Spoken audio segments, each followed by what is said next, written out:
revenir avec 3 respirations dans la salle et d'accueillir notre invité donc, qui vient de Seine-Saint-Denis, de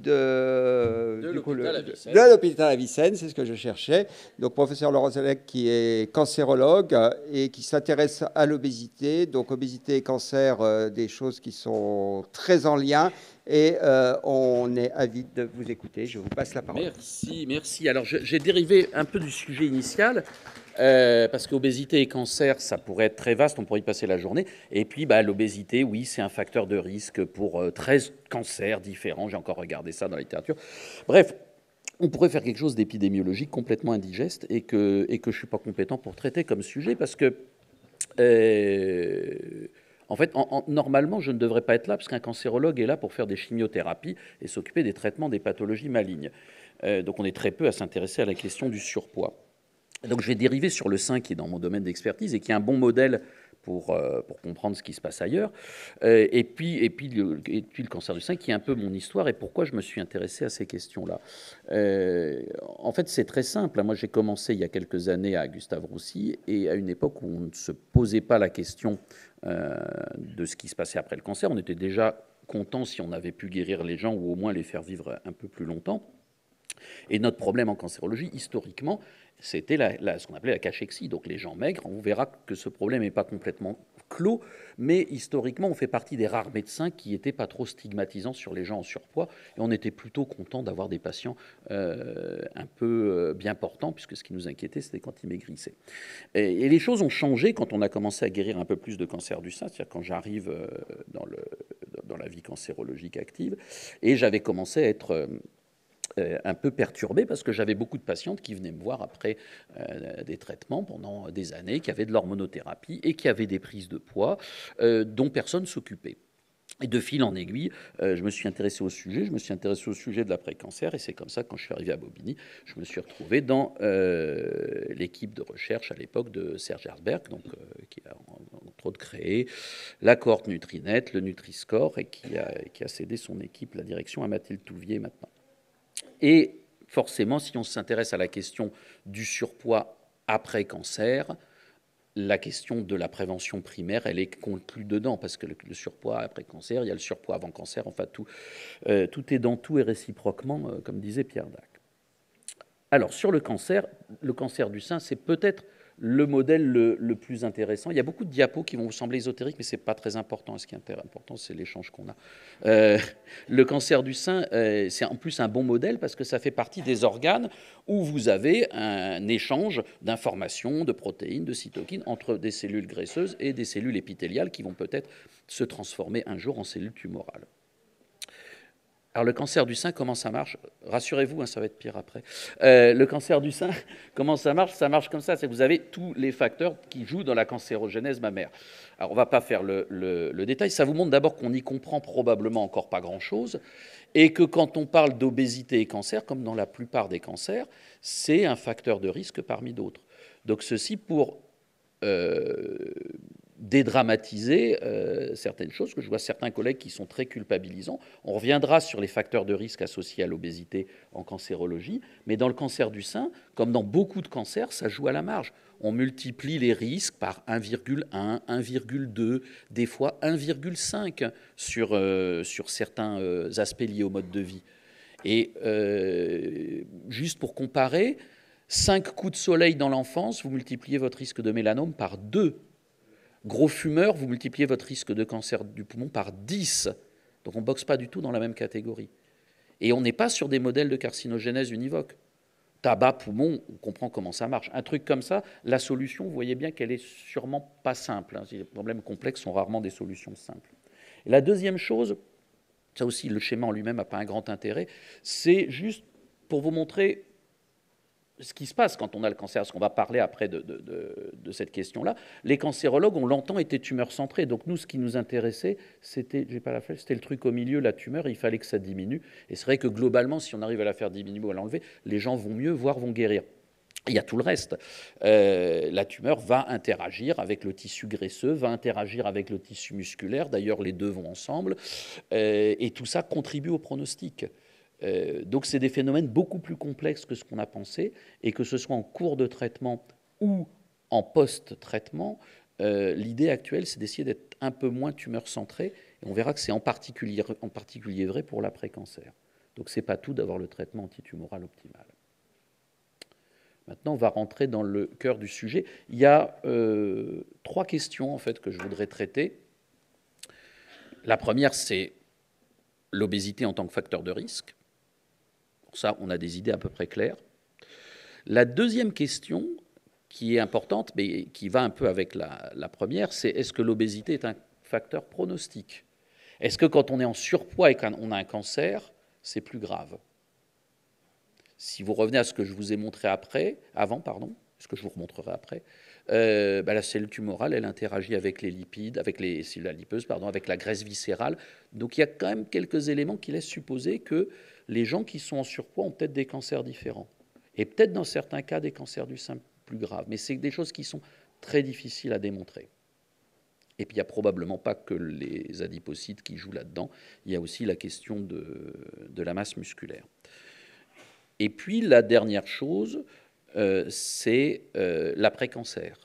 Et ça, c'est un vrai sujet. Sur le cancer du sein, on va guérir plus de 80% des femmes. Je ne vous aborde pas la prostate, mais les problèmes sont complètement similaires dans les cancers de la prostate. Le problème d'un homme qui a un cancer de la prostate, c'est pas tellement de le guérir, globalement on va y arriver, c'est comment il va vivre pendant les années qui vont suivre avec son syndrome métabolique. Juste pour vous donner une idée, les cancers du sein guéris ont une surmortalité cardiovasculaire par rapport à la population générale. Donc c'est cette question de l'après-cancer et qu'est-ce qu'on peut faire pour que ça aille mieux, et est-ce que le surpoids en après-cancer est un problème? Alors c'est un problème pour les femmes parce qu'il y a beaucoup de problèmes de surpoids, contrairement à ce qu'on imagine, mais entre autres, est-ce que c'est un problème de risque de rechute? Puisque là, je vais vous montrer dans un instant que le surpoids est un facteur de risque de cancer. Donc vous voyez la question qui vient après, si j'ai eu un cancer et que j'ai pris du poids, est-ce que je augmente mon risque de rechute? Là encore, on verra que la situation n'est pas si simple que ça. Pour les gens que ça intéresse et qui sont anglophones, il y a un truc extraordinaire qui simplifie beaucoup de choses, qui est le CUP du WCRF. Alors c'est en anglais, mais vous avez toutes les réponses avec un niveau de preuve élevé sur toutes les questions que vous pouvez vous poser sur la nutrition et les risques de cancer. Le truc, c'est que c'est fait par des épidémiologistes qui ne font que ça et que c'est vraiment parfois, il y a des versions édulcorées pour les non-épidémiologistes, mais c'est parfois particulièrement aride, mais il y a toutes les réponses avec un niveau de preuve élevé. Maintenant, si on regarde le cancer, qu'est-ce qui donne le cancer du sein? Quand on regarde ces données qui sont de 2017, j'ai revérifié, ils n'ont pas modifié les choses de façon significative. Ils ont mis la barre très haut. Quand ils disent que quelque chose diminue le risque, c'est vraiment qu'ils sont sûrs de leur coût.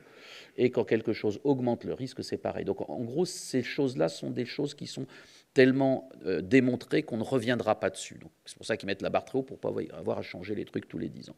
Tout le reste, c'est limité. Vous voyez qu'il y a beaucoup de choses qui sont absolument pas conclusives. Dans les choses dont on est à peu près sûr, c'est l'activité physique. Là, je parle du cancer du sein préménopause.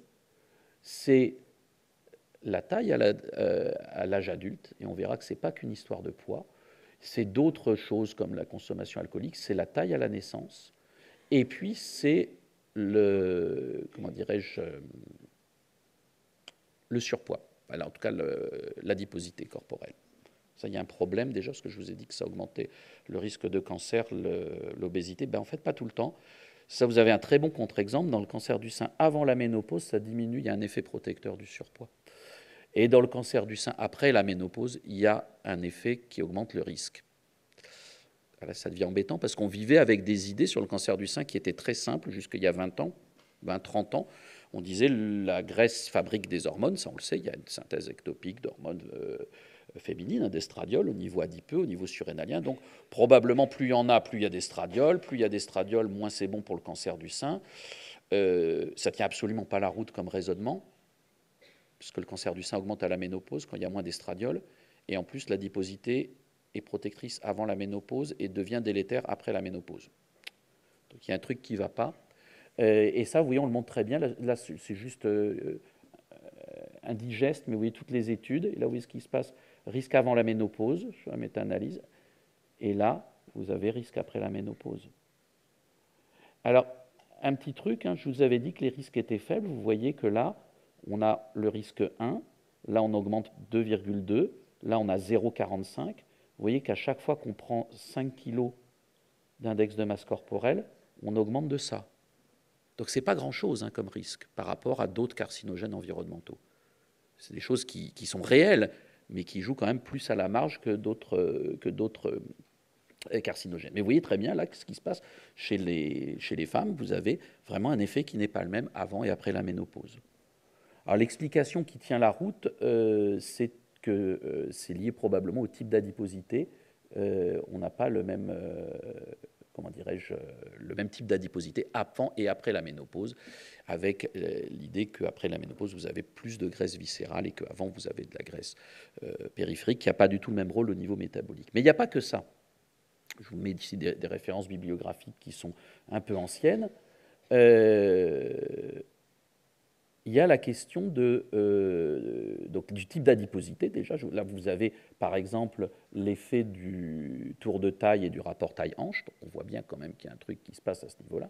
Et puis, il y a un autre truc sur lequel on n'insiste pas assez. Je vous l'avais montré au début, c'est la taille à l'âge adulte et le poids à la naissance.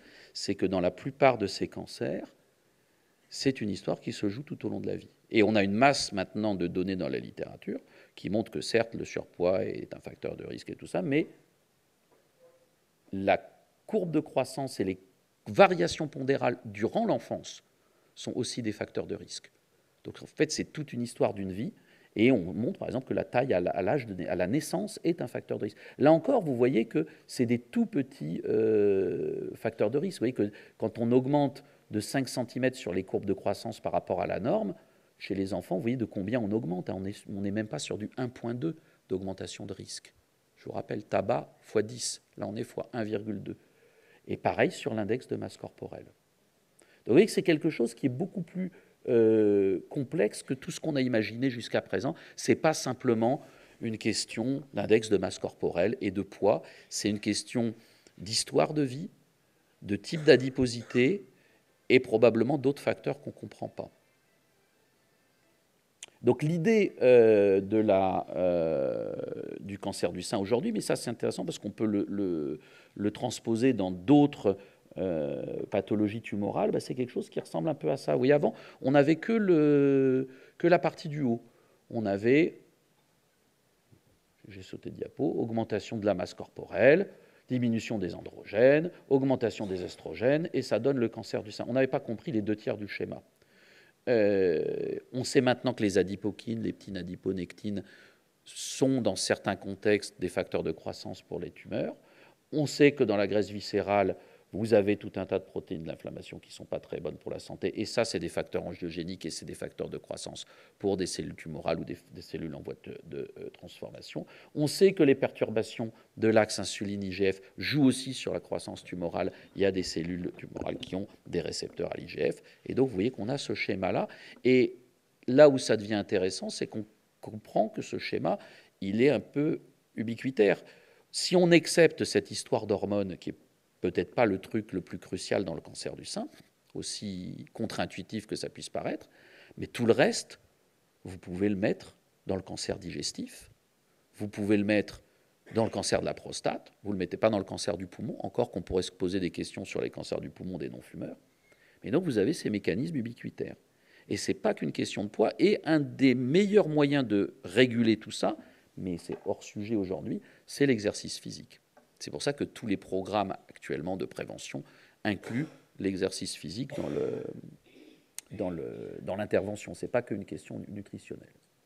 Donc ça, c'est l'idée qu'on a aujourd'hui de ce que c'est ce que sont les liens entre cancer et surpoids. Donc c'est un problème qui est beaucoup plus compliqué que ce qu'on a voulu imaginer il y a encore une petite vingtaine d'années.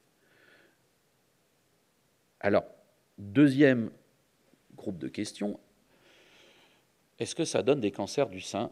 Alors, c'est dans le cancer du sein qu'on a le plus de données, mais on le retrouve dans pas mal d'autres localisations. Est-ce que c'est grave quand on a un cancer et qu'on est en surpoids? Alors, oui. Mais je dirais oui, mais. Vous avez ici quelque chose qui date un peu, mais c'est une très belle série. Vous avez 50 000 patientes, c'est danois, c'est propre, c'est bien fait. Vous avez les courbes comment dirais-je, de décès en fonction des cancers du sein et les courbes de décès en dessous en fonction des autres pathologies en mince. Et vous voyez que plus l'IMC, et là encore l'IMC, il y aurait beaucoup à dire là-dessus, mais c'est ce qu'on a de mieux à se mettre sous la dent pour de l'épidémiologie, vous voyez qu'en fonction de l'IMC, c'est pire. Donc globalement, oui, dans le cancer du sein, les femmes qui ont un cancer du sein et qui ont un surpoids ont un cancer du sein plus grave. Mais, alors ça, il y a même d'autres choses, je vais glisser rapidement là-dessus, mais il y a vraiment un niveau de preuve qui est assez élevé. Mais ce n'est pas si simple que ça. Il y a pas mal de références bibliographiques, je vous ai mis ça, il y en a plein, qui posent la question du traitement. Et ça, c'est quelque chose qui est compliqué à appréhender. Est-ce que ces femmes qui sont en surpoids sont correctement traitées ? Et je suis étonné de voir le peu de choses qu'il y a dans la littérature. Parce que quand on est en surpoids, on va aller opérer le sein, je vous disais, c'est un bon modèle pour ça, mais vous avez les mêmes problèmes en cancérologie digestive. Quand vous opérez quelqu'un qui est en surpoids, il y a des problèmes de cicatrisation et des suites opératoires complexes. Donc, si on sort de la question du cancer du sein, vous opérez quelqu'un d'un cancer digestif, la personne est en surpoids, elle va avoir un retard de cicatrisation sur sa paroi abdominale, des soins locaux qui vont traîner. Vous pouvez très bien avoir 3 mois dans la vue pour débuter une chimiothérapie post-opératoire. Et ça va impacter le pronostic. Il y a certains traitements, quand on les commence en retard, ça marche moins bien. Je suis étonné du peu de choses qu'il y a dans la littérature là-dessus. Ça a été très peu creusé, si j'ose dire, en parlant de problèmes de cicatrisation, mais c'est des choses que tout professionnel de santé connaît et vit quotidiennement. Deuxième chose, sur les traitements locaux, la radiothérapie. La radiothérapie, elle pose des problèmes techniques. Tous les gens qui ont eu des amis qui ont eu de la radiothérapie savent bien que ça frotte sous le sein, ça chauffe, et quand on est en surpoids et qu'on a en fonction de la morphologie qu'on a, les complications locales ne sont pas les mêmes. Donc les femmes qui ont un volume mammaire important ont souvent des irritations dans le sillon sous-mammaire, et souvent on est obligé d'arrêter le traitement un petit moment. Ça change parce qu'on change les appareils. Aujourd'hui, on a des façons de faire qui sont mieux, mais sur les appareils qu'on avait il y a 15-20 ans, des fois, il y avait des complications cutanées, on arrêtait le traitement. Donc on n'est pas sûr qu'elles aient eu exactement le même traitement que les autres. Et puis la dernière chose, c'est ce que je vous disais sur la biologie du cancer. Alors ça, je n'aurai pas le temps de rentrer là-dedans, et de toute façon, on n'a pas beaucoup de certitude. Est-ce que les cancers du sein des femmes qui sont en surpoids sont plus graves que les autres biologiquement ? Avec ce que je vous ai montré au début, on peut se poser la question. Et il y a des petites choses qui montrent que dans certaines populations, ça a été étudié chez les Afro-Américaines, les cancers du sein chez les femmes en surpoids sont plus agressifs que chez d'autres femmes. Donc forcément, les traitements marchent moins bien. Mais il y a aussi un truc tout bête qui est l'efficacité même des traitements. Et là encore, des choses basiques qui ont été très très peu regardées, qui sont des vrais problèmes, je vais dire, de santé publique qui n'intéressent pas les instituts de recherche, mais on ne sait pas très bien adapter la chimiothérapie de base en fonction du poids. On ne sait pas très bien comment on dose chez les femmes en surpoids, et globalement, on dose probablement de façon empirique, et on a plutôt tendance à les sous-doser qu'à les surdoser. Donc il y a peut-être une petite perte de chance à ce niveau-là. Il y a certaines hormonothérapies, c'est la référence du bas, qui agissent sur la conversion des estrogènes au niveau périphérique. Et là aussi, c'est un peu intuitif. Vous dites, vous avez un médicament qui agit sur la graisse périphérique. Globalement, s'il y en a beaucoup à inhiber, il va peut-être falloir mettre des doses différentes. Ça n'a jamais été clairement démontré, mais il y a des papiers qui suggèrent que ça marche peut-être un peu moins bien chez les femmes qui ont surpoids. Donc on ne sait pas en fait pourquoi il y a plus de récidives. C'est probablement un mix de plusieurs choses. Est-ce que ces femmes sont aussi bien traitées que les autres? J'en suis pas certain. Mais elles ont probablement aussi, pour certaines d'entre elles, des cancers du sein plus agressifs. Et puis il y a probablement aussi des situations, ce n'est pas le cas du cancer du sein forcément, mais il y a des situations où il y a des problèmes plus complexes parce que c'est des problèmes d'intrication du surpoids et de la précarité. Moi, c'est ce que je vois en Seine-Saint-Denis. Et donc d'accès à la santé et d'accès au dépistage. Donc il y a des facteurs confondants. Quand aux États-Unis, on dit que les gens en surpoids vont pas bien, quand aux États-Unis, il y a aussi des études ethniques, on dit que les gens afro-américains vont pas bien, quand on regarde, ce que me disait une de mes amies anthropologues américaines, elle me disait, mais ils sont pauvres. C'est vrai que ils sont peut-être en surpoids ou noirs, mais s'ils sont pauvres, ils n'ont pas un bon accès aux soins, et c'est ça qui compte. Donc il faut se méfier un peu de tous ces facteurs confondants. Mais en tout cas, il y a une vraie question sur ce sujet. Vous voyez, plus on avance, moins on a de certitude.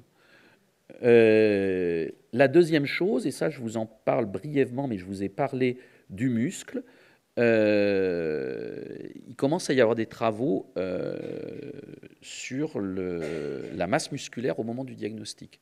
Et là aussi, c'est très troublant. C'est juste des courbes de survie sur une petite population, mais on voit que les gens qui vont moins bien, ce n'est pas les gens qui sont en surpoids, c'est les gens qui ont une masse musculaire amoindrie. Et c'est encore pire quand c'est associé à un syndrome inflammatoire. Et là où c'est troublant, c'est que c'est sur des cancers du sein localisés. Ce serait sur des cancers du pancréas ou des hommes qui ont un cancer ORL, qui sont très abîmés par la vie. On se dirait, on comprend, quelqu'un qui a un cancer du pancréas, qui a perdu 10 kilos, on se doute que ça ne va pas aller bien. Une femme qui reste en bon état général, qui a un cancer du sein localisé et qui a perdu du muscle, même si ça ne se voit pas, elle a un pronostic moins bon. Donc il n'y a pas, là encore, que la question de l'obésité. Il y a vraiment une question de composition corporelle. Alors, il faudrait rechercher chez tous les patients, mais dans l'état actuel des choses, on ne le fait pas en pratique. Il faudrait sûrement le faire, mais rien que le dépistage de la sarcopénie n'est pas fait correctement. Dernier aspect du problème, la question du surpoids après cancer du sein. Donc, pour résumer, on a vu que c'était un facteur de risque probable, à pondérer. C'est un facteur pronostic possible. Là encore, à pondérer avec beaucoup de précautions, parce qu'il y a beaucoup de facteurs confondants et beaucoup de choses qu'on n'a pas comprises. Et donc la question, c'est une fois qu'on a dit tout ça, on a une masse de gens aujourd'hui qui sont guéris de cancer et qui se portent bien et qui vont s'inquiéter parce que ils lisent la presse grand public. Maintenant, il y a des comptes rendus de congrès. Là, à chaque fois qu'il y a un congrès de cancérologie, on a ça à la radio le matin. Donc les gens sont très informés, vont se poser des questions. Justement, surtout quand en plus les médecins les ont bien culpabilisés sur leur poids. Et donc ils vont se poser les questions sur ce qui se passe quand on a eu un cancer et est-ce qu'on augmente le risque de rechute. Alors c'est pas si simple, hein. Il y a plein de situations dans la vie où ce qui marche en prévention primaire peut être nocif en prévention secondaire, tertiaire. Les antioxydants, ça peut prévenir le cancer dans certaines situations, mais chez des gens qui ont eu un cancer, ça augmente le risque de récidive. Donc, il faut être très, très méfiant sur ces interventions alimentaires. Ce qui est sûr, c'est qu'après un cancer, notamment après un cancer du sein, il y a beaucoup de gens sur des maladies localisées qui ont une prise de poids. Qui ont une prise de poids probablement liée à la réduction de l'activité physique parce qu'ils sont fatigués, et qui est une prise de poids qui est associée à une sarcopénie, donc une diminution de la masse musculaire. Et le principal facteur de risque, c'est la chimiothérapie. Contrairement à ce qu'on imaginait chez les femmes. Ce n'est pas tellement l'hormonothérapie, même si on le retrouve dans d'autres études. C'est vrai que là encore, intuitivement, on comprend bien, une femme qu'on a mis en aménorrhée prolongée avec nos traitements, elle va prendre du poids si elle est non ménopausée. Mais c'est la chimiothérapie surtout qui joue. Et on considère, et ça globalement, ça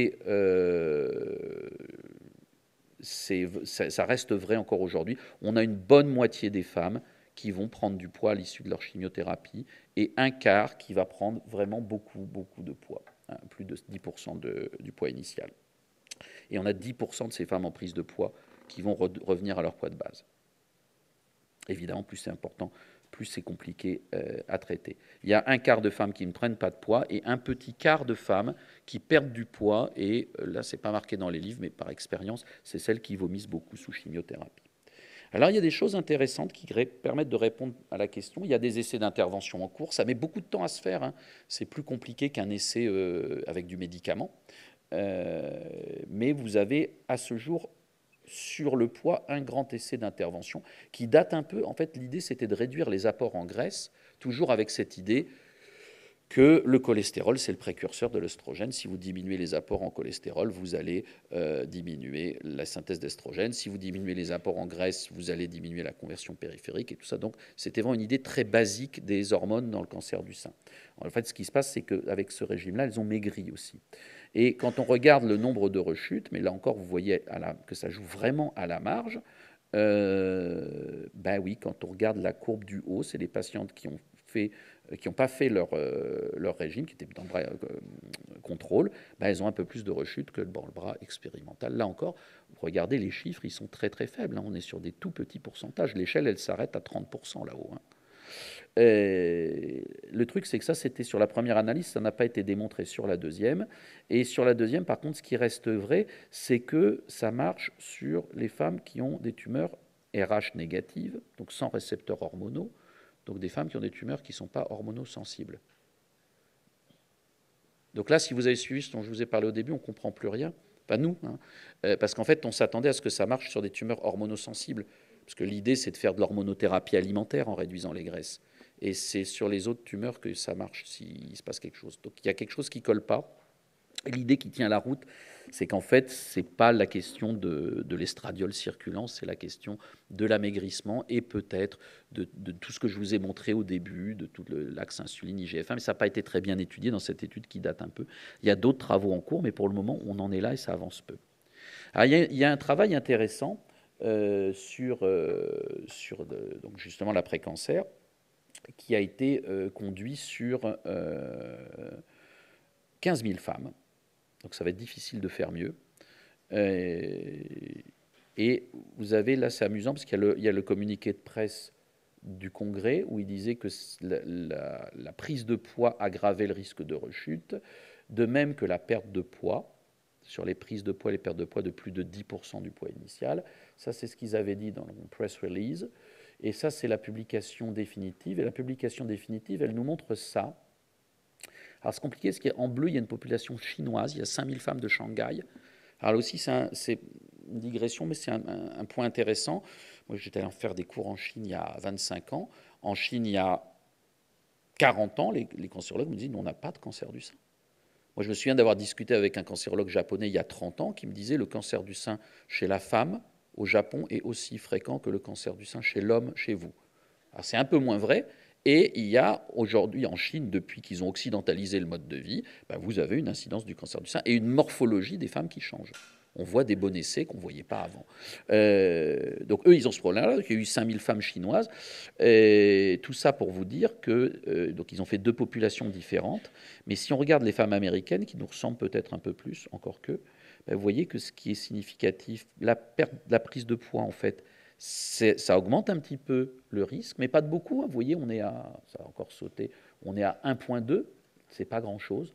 Celles qui augmentent un peu plus, et ça c'est significatif, leur risque de rechute d'un cancer du sein localisé, c'est les femmes qui ont maigri après leur cancer du sein. Et j'insiste, c'est des cancers du sein localisés. Ce serait d'un cancer métastatique, on sait bien, quelqu'un qui a des métastases hépatiques et qui maigrit, c'est pas bon. Là, on est sur des petits cancers localisés. Donc là encore, pour démystifier cette question de la prise de poids. Et vous avez un autre truc qui est encore plus troublant. Alors, ça a été fait par des cancérologues, hein, donc médicalement, le niveau est assez médiocre, hein, parce que sur les comorbidités, sur le poids, ils ont regardé l'IMC, sur les comorbidités, ils ont regardé les comorbidités vasculaires massives, donc les infarctus et les AVC. Mais si on regarde en fonction des courbes de survie, la courbe de survie du haut, celle qui va le mieux, c'est les femmes en surpoids sans comorbidité. Les femmes en surpoids qui ont fait des AVC vont pas bien, quoi qu'il advienne. Ça, ok. Et elles vont moins bien que les femmes qui ont fait des AVC et qui n'ont pas de surpoids. Mais par contre, dans les femmes en bonne santé, il y a une population de gens, et ça a été trouvé dans plein d'autres pathologies, qui a un surpoids et qui n'a pas de comorbidité, et c'est cette population-là qui fait péter toutes les courbes. Et ça se retrouve dans plein de situations en gériatrie, ce que les gériatres ont appelé le paradoxe de l'obésité. Alors là encore, c'est peut-être pas que de l'obésité dans ce surpoids, c'est peut-être une question de masse musculaire. En tout cas, il y a quelque chose qui est là encore beaucoup plus compliqué que ce qu'on a imaginé, et on le retrouve dans d'autres études. Là, c'est une série plus récente. Pareil, américaine cette fois-ci, purement, on retrouve exactement les mêmes choses. Par contre, la prise de poids après cancer du sein joue sur d'autres choses. Ce qu'on montre quand même, c'est que globalement, après cancer, les gens qui ont un surpoids ont une santé qui est moins bonne que les autres, mais essentiellement pour des questions non liées à leur maladie. Et notamment, je vous ai dit que le cancer est avec pour facteur de risque le surpoids. Quand on a été guéri d'un cancer, si on a pris du poids en quantité, on va dire, excessive, on augmente son risque de second cancer. Et ça a été démontré, entre autres, par notre équipe il y a un petit moment. Vous augmentez, par exemple, le risque de cancer du sein contralatéral, de l'endomètre. Et vous voyez que sur le côlon, par exemple, on augmente de 1,89 son risque de cancer du côlon, ce qui est quand même pas négligeable sur un cancer qui est fréquent. Donc ça ne joue pas sur le risque de rechute autant qu'on y ait compris quelque chose, mais ça joue sur la santé à long terme, risque de second cancer et bien sûr risque de cardiovasculaire. Comme je vous ai dit, il y a une mortalité non cancérologique qui est plus élevé chez les gens qui ont eu un cancer. Parce que ces gens-là ont eu des traitements toxiques, ils n'ont pas eu l'éducation à la santé, on ne s'est pas soucié de tout ça parce que chacun travaille en silo et le cancérologue s'occupe du scanner de contrôle et pas des kilos en trop. Et donc, on a une surmortalité non spécifique chez les gens qui ont eu un cancer. Donc ça, c'est un vrai problème. Et donc, globalement, oui, le contrôle du poids est important dans cette population. Mais là encore, je vous montre les toutes dernières recommandations du WCRF. Ils disent contrôle du poids. Nous suggérons que les patients qui ne sont pas, on va dire, underweight, amaigris avant le cancer, essayent de ne pas gagner de poids pendant et après le traitement. Et donc là, ils ont vraiment mis le doigt sur cette question de la sarcopénie. L'amaigrissement après un cancer est au moins aussi problématique que la prise de poids. Dernière chose pour conclure, c'est ce dont tout le monde parle, et nous aussi on commence à être touchés, c'est les analogues de la GLP-1 et toutes ces choses-là. On les utilise très peu en cancérologie encore. On ne sait pas si ça fait diminuer le risque de cancer. Il commence à y avoir des choses.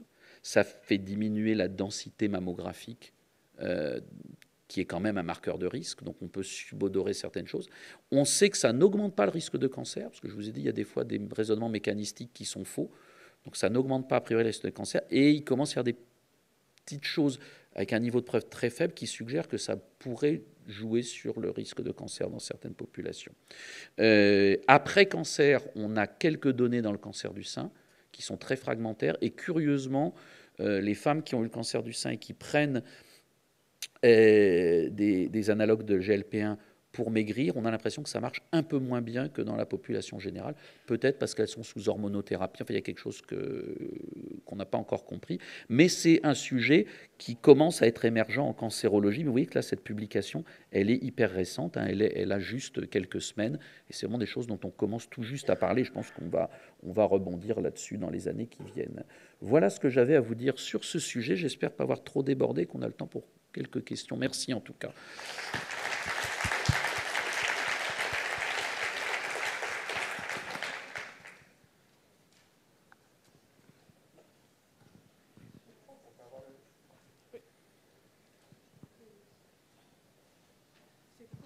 Merci beaucoup en tout cas pour cette présentation. J'ai des questions, mais j'ai déjà passé à la parole. Est-ce que le fait qu'on ait le tissu adipeux inflammé fait que on a du mal à améliorer la guérison?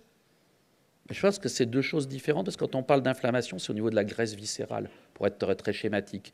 La guérison, ça dépend de ce dont on parle. La cicatrisation, les chirurgiens le disent bien. Le problème, c'est que par exemple, quand ils font de la chirurgie plastique sur un sein, qui est quand même un organe à la base graisseux déjà, c'est pas très bien vascularisé.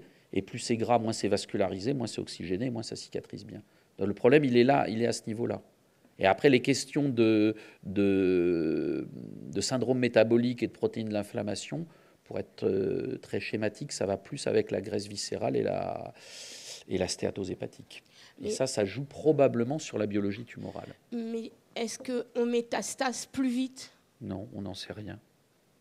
On se pose la question, mais quand on reprend le niveau de preuve et ce qui est certain, il y a des petites séries, il y a des trucs chez la souris, c'est comme le jeûne, hein, il y a des trucs qui se disent il y a peut-être quelque chose, mais honnêtement, il n'y a rien qui permet de l'affirmer avec certitude. Alors, depuis un an, je souffre d'un cancer avec métastase. Et en fait, on m'a découvert mon cancer tardivement parce qu'on a l'examen n'a pas décelé la tumeur. Ouais. Donc, c'est un scanner qu'on l'a vu. Et donc, aujourd'hui, j'ai des métastases. Donc, la question, c'était ça. Est-ce que si on avait réussi avant à le déceler, est-ce que les métastases, en fait, on ne sait pas? On ne peut pas répondre à ça comme ça. Probablement que... Enfin, c'est compliqué. C'est des cas qu'on a une expertise médicale, hein, des trucs comme ça. Et c'est très compliqué de répondre à ça. Et est-ce que le surpoids influence sur la biologie tumorale et sur l'agressivité des cancers? Je ne suis pas rentré là-dedans parce que sinon, on y a pour l'après-midi. C'est un truc qui nous pose beaucoup de questions. On n'a aucune certitude là-dessus. Donc je ne peux pas répondre simplement à cette question. D'autres questions? Moi, j'ai quand même plus un commentaire qu'une question. Déjà, merci, c'était très, très intéressant. Avec les 3 phases, moi, je crois quand même, on a quand même beaucoup à progresser quand j'entends dire qu'on ne sait pas exactement les traitements ce qu'on donne. Oui. Déjà, Muriel serait bien placé, le retard diagnostique. Oui. Ensuite, après donc je pense quand même que tout ça, c'est un peu lié quand même à une population qui est importante, quand même 17% de la population française. Aux États-Unis, c'est bien pire. Et c'est quand même toujours une population sous-étudiée. Oui, donc ça, mais qui n'est pas dans les essais. Ça nous questionne, oui. nous, sur une population importante qu'on laisse de côté. Mais moi, j'en discutais avec notre responsable d'URC, d'unité de recherche clinique, qui s'occupe de pharmaco, qui est hématologue, et qui avait trompé, nous, à Vicenne, on a beaucoup de chirurgie bariatrique, et lui, il voulait faire un PHRC. Moi, j'avais pensé à la même chose, mais rien que sur la pharmacologie des antitumoraux de base chez la personne en surpoids. On ne la connaît pas. Et les histoires de prescription en milligrammes par mètre carré de surface corporelle, c'est une fumisterie totale. Répétez pas ce que je vous ai dit, mais c'est vrai. Et on n'en sait rien. Et ce qui est désespérant, c'est qu'on a l'impression que tout le monde s'en fout. Lui, il avait voulu faire un truc basique qui était des questions de pharmaco, des antibiotiques des choses qu'on utilise quand même assez couramment comme en médecine, chez les gens qui ont une chirurgie bariatrique. Ça va leur arriver. Le PHSC n'a pas été retenu. On lui a dit que ce n'était pas très intéressant. Il y a un problème. On m'a donné un médicament, du létrozole et du Kisqali. Très bien. Et ça m'a diminué mes 2 tumeurs. Bah oui, c'est parce que j'en avais 2. On m'a donné du Xgevia pour le dos, pour que les métastases ne s'enflamme pas, et ça a très bien fonctionné. Ben oui. Donc, voilà. Ben oui. Et c'est des traitements qui permettent une vie proche de la normale pendant des périodes de temps qu'on ne voyait pas avant. C'est ça. Merci d'être en 2025, quoi. Oui. Mais c'est pas fini. Oui, merci. Bonjour. Du coup, on parlait de la relation entre les cancers du sein et peut-être l'obésité, ou en tout cas l'indice de masse corporelle assez élevé. Est-ce que du coup, on voit que ça peut, pour les cancers du sein de l'homme, par exemple, est-ce qu'il y a un lien avec le poids ou pas du tout chez eux? C'est pas très étudié les cancers de l'homme. Le seul truc qui est à peu près sûr, c'est qu'il faut faire une recherche oncogénétique quand il y a un cancer du sein masculin. D'accord, ça n'a rien à voir avec la gynécomastie ou une prise pas de que poids je ou l'ocytocine. Mais en tout cas, si ça a à voir, c'est vraiment peanuts par rapport aux mutations. Par contre, il y aurait beaucoup à dire sur le cancer de la prostate et le syndrome métabolique. Ça, c'est un autre sujet. Mais qui est un peu cancer de la prostate chez l'homme, cancer du sein chez la femme, c'est des sujets qui sont très proches.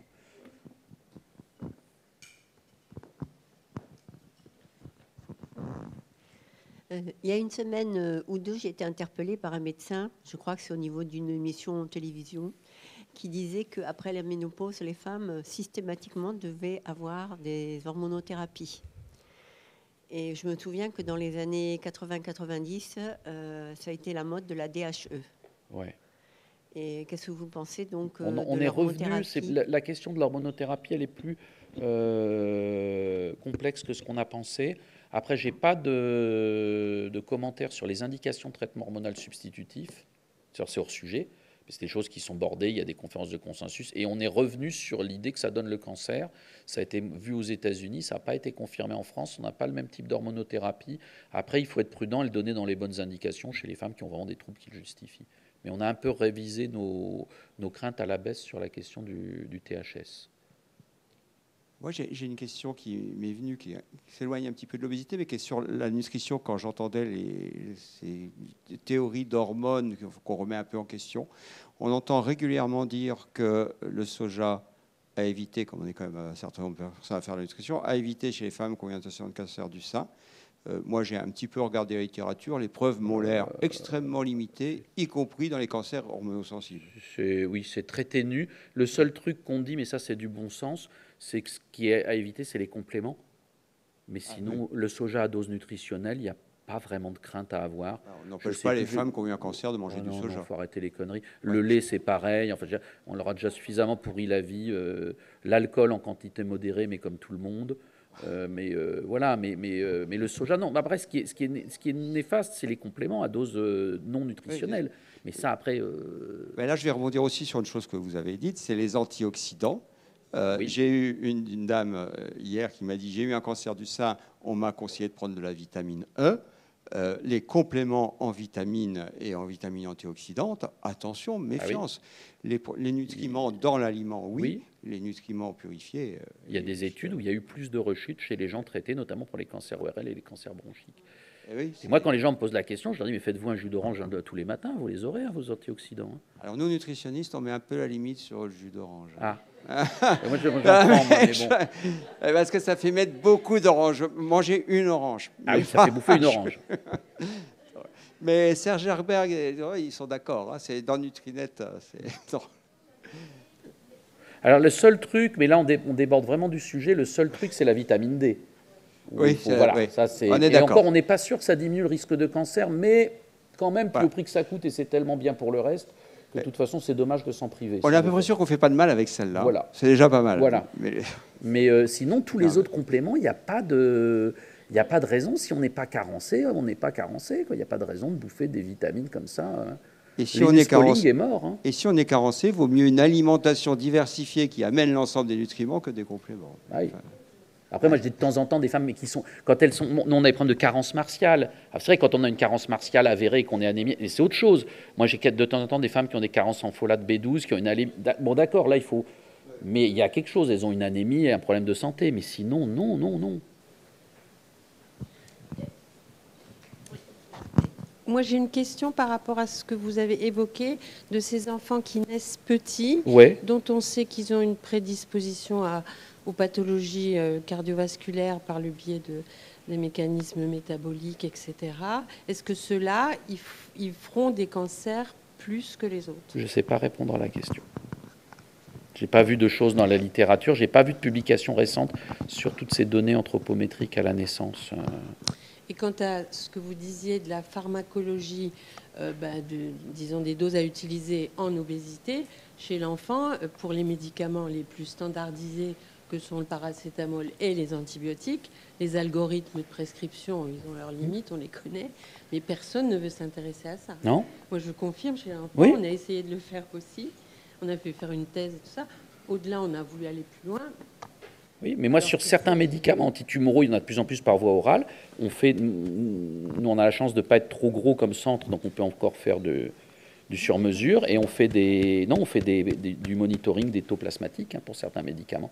Et des fois, on a des surprises.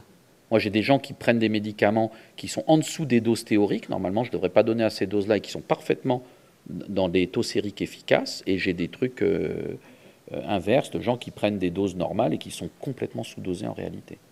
Je vais vous dire, la grande crainte quand on fait venir un Parisien en province actuellement, c'est qu'ils disent je vais vous le faire en visio au dernier moment. Donc merci beaucoup de votre déplacement. J'aime pas ça, la visio. C'est mieux pour les échanges, c'est mieux. Et on va faire en sorte que vous ayez votre train quand même. Merci beaucoup. Du coup, comme le professeur l'a dit, il a parlé plusieurs fois d'activité physique quand même. Donc on va un peu se bouger, se motiver. Donc je vous invite à vous mettre debout, s'il vous plaît. Petit échauffement. Ceux qui n'étaient pas là ce matin, donc Clément qui est enseignant APA au CHU, je suis enseignant APA à la clinique Aurore. Et petit échauffement, Clément va nous faire la démo et après on fera un petit challenge.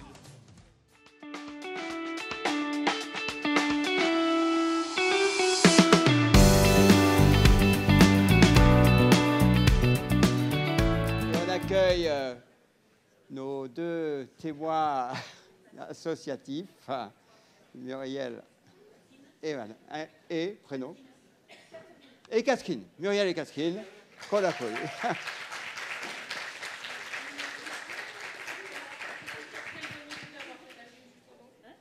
Alors, comme je vous l'ai dit ce matin, la table ronde, elle s'appelait « Et si vous n'étiez pas si grosse ?» et ça a fait fuir beaucoup de médecins. Mais on a quand même quelques-uns qui sont venus. Donc, on a Jacques Lyotard, qu'on accueille aussi, qui est gastro-entérologue. Hépatologue, excuse-moi, gastro-entéro-hépatologue. Hein, donc merci beaucoup d'avoir accepté de venir. Et ce matin, il y a eu des volontaires IPA. Il y avait 2 personnes qui étaient IPA, dont une qui était IPA et Azalée, qui hésite peut-être un petit peu parce qu'elle m'a dit pour parler en public, mais c'est pas, on est là, on est empathique, on est soutenant. Et il y avait médecin de la mer. Ok, merci. Donc, on a un vrai panel. Merci beaucoup de votre intervention au pied levé. Donc, merci à vous. Donc, table ronde, l'idée... donc, c'est vrai qu'au début, on avait fait, si vous n'étiez pas si grosse, donc l'idée, c'était... Il y a quand même beaucoup de personnes avec une obésité qui vivent ça. Mais c'est vrai que pour les médecins qui étaient invités, c'était peut-être pas très sympa comme titre. Et donc, moi, je pose... L'idée, c'est quand même de voir comment, pour les personnes avec une obésité, on peut proposer un parcours, parce que c'est quand même notre mission, donc là, avec Estelle et Thierry, de travailler sur les parcours et les filières. Donc, c'est comment on peut arriver à construire ensemble des filières pour que chaque médecin n'est pas obligé de savoir comment on prend en charge une obésité. Chaque médecin n'est même pas obligé de s'y intéresser. Chaque médecin n'est pas obligé de s'intéresser au diabète, à la thyroïde, à l'asthme. Il n'y a aucune obligation à ça. L'obligation qu'il y a, c'est à orienter la personne sur un parcours de soins qui lui convient. Et donc, pour ne pas être stigmatisant, parce que le titre était stigmatisant pour les médecins. Il n'y a pas que les... Donc, je pense que je n'ai pas choisi, je ne sais pas si j'ai choisi tout seul ou pas, en tout cas, il n'a pas été bien choisi parce qu'il était stigmatisant. Et je pense que ça a participé à ce que certains médecins ne savent pas dire. Donc, j'ai proposé qu'on commence autrement et que vous nous décriviez qu'est-ce que c'est qu'une bonne expérience chez un médecin pour une personne qui a une obésité ou chez un médecin. Voilà, qu'on commence par le positif finalement, parce que ça doit exister quand même. Hein. Il n'y a pas que du négatif, et y compris chez les médecins, parce que c'est vrai qu'on finit par, et c'est peut-être pas en nous culpabilisant qu'on va y arriver le mieux, c'est peut-être en nous disant qu'est-ce qu'on fait bien et qu'on rebondit sur ce qu'on fait de bien, parce qu'on doit faire des choses bien quand même de temps en temps. Oui, absolument. Hein.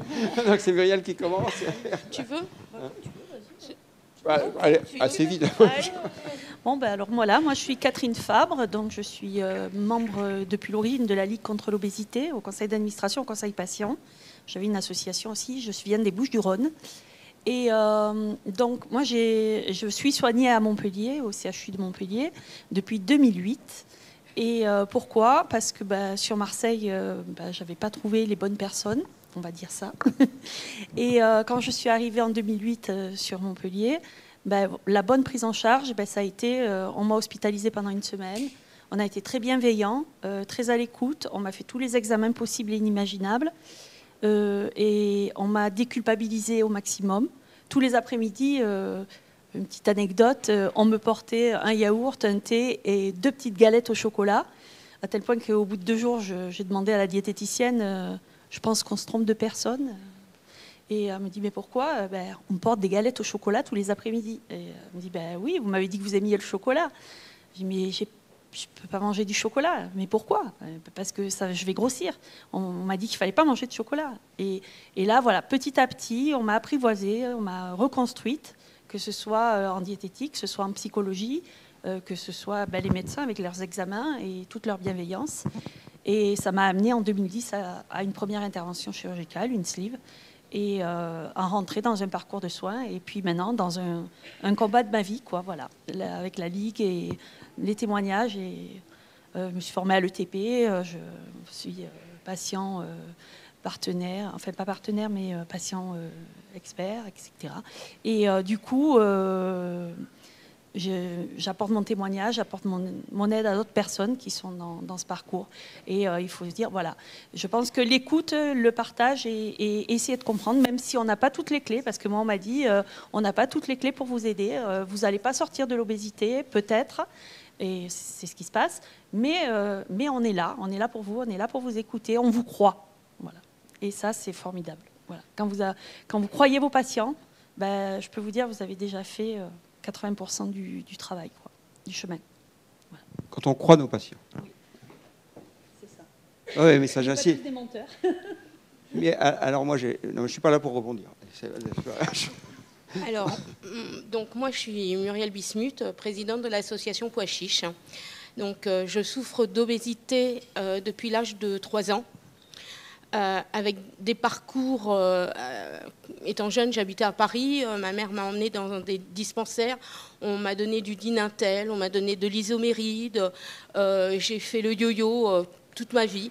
Et quand on me parlait de médecins, je ne voulais plus en entendre parler des médecins. Je me suis dit, c'est tous des charlatans, ils vont me faire prendre encore plus de kilos et plus de kilos et plus de kilos. Parce que pour moi, je suis arrivée à 47 ans où je me suis dit, bon, bah voilà, je ne perdrai plus, c'est fini, je ne perdrai plus. Et puis, j'ai aménagé sur Montpellier. Et puis, j'ai eu la chance d'aller dans des CPTS, j'ai eu la chance d'aller au CHU, de rencontrer un professeur qui m'a appris qu'on n'est pas fautif de cette prise de poids, que me frustrer tout le temps amène ce circuit de yo-yo. Et de là, il a fallu que j'apprenne à déconstruire tout ce qu'on m'a appris. Donc ça a été très compliqué. Mais vous m'avez appris qu'il y avait de l'espoir. Cet espoir, je l'ai. Et j'ai rencontré après le docteur Bonnet, qui, lui, m'a appris à croire en mes capacités. Parce que, en fait, c'est ça, c'est qu'on ne croit plus du tout en nous. On se voit juste dans une image d'une personne obèse. On est l'obésité, on vit l'obésité, on est l'obésité. Le regard des autres est l'obésité. On n'est pas une personne à part entière, on est un obèse.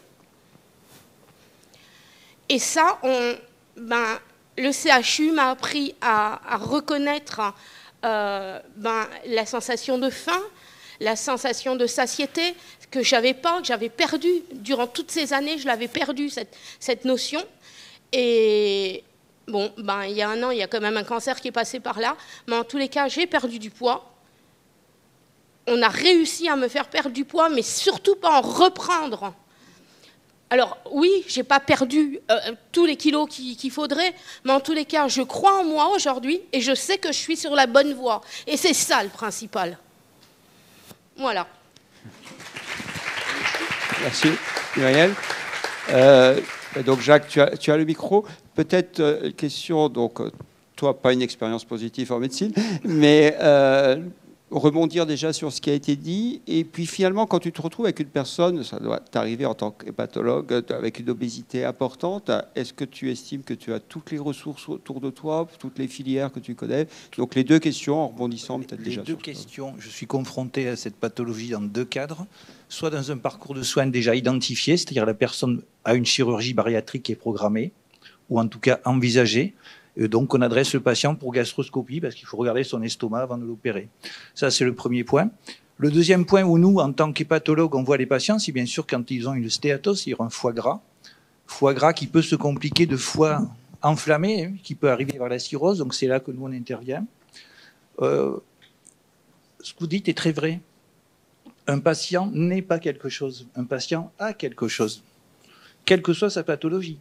On a une cirrhose, mais on n'est pas un cirrhotique. Voilà.